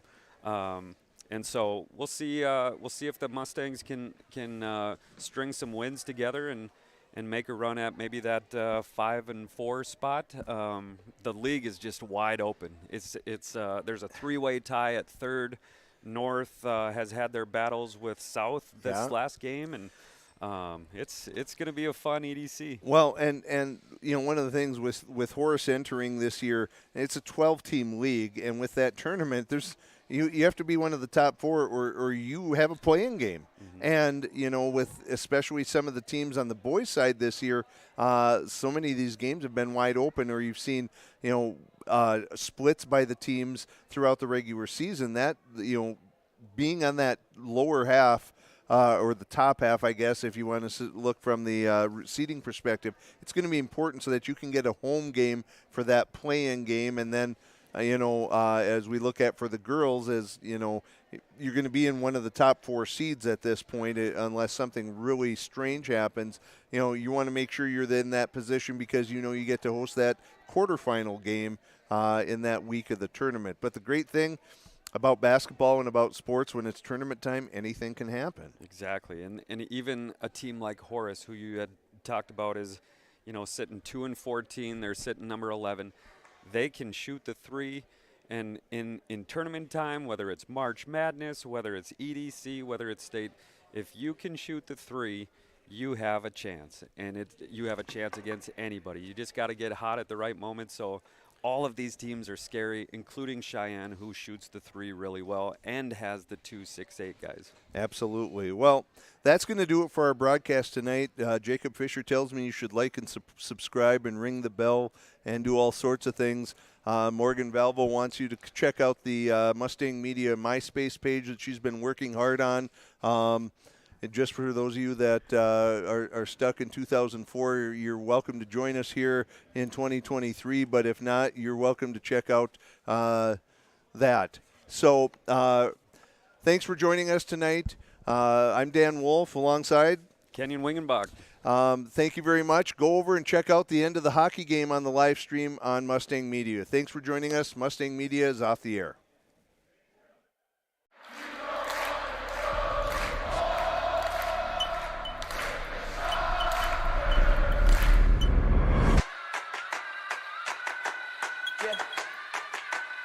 They say I walk like a king, talk like a king. You can act around now, say the same thing.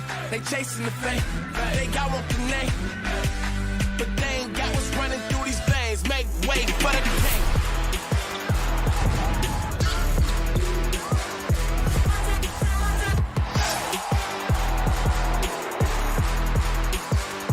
Make way for the big shots, big balls, big rings, big rocks, big bag, big moves, big cars, big man, big plan, get lost, we've been this wrong. Look at me now, you can't hold me down, so give me the crown. We're not the same, we're not the same, we're not the same, we run everything. We're not the same, we're not the same.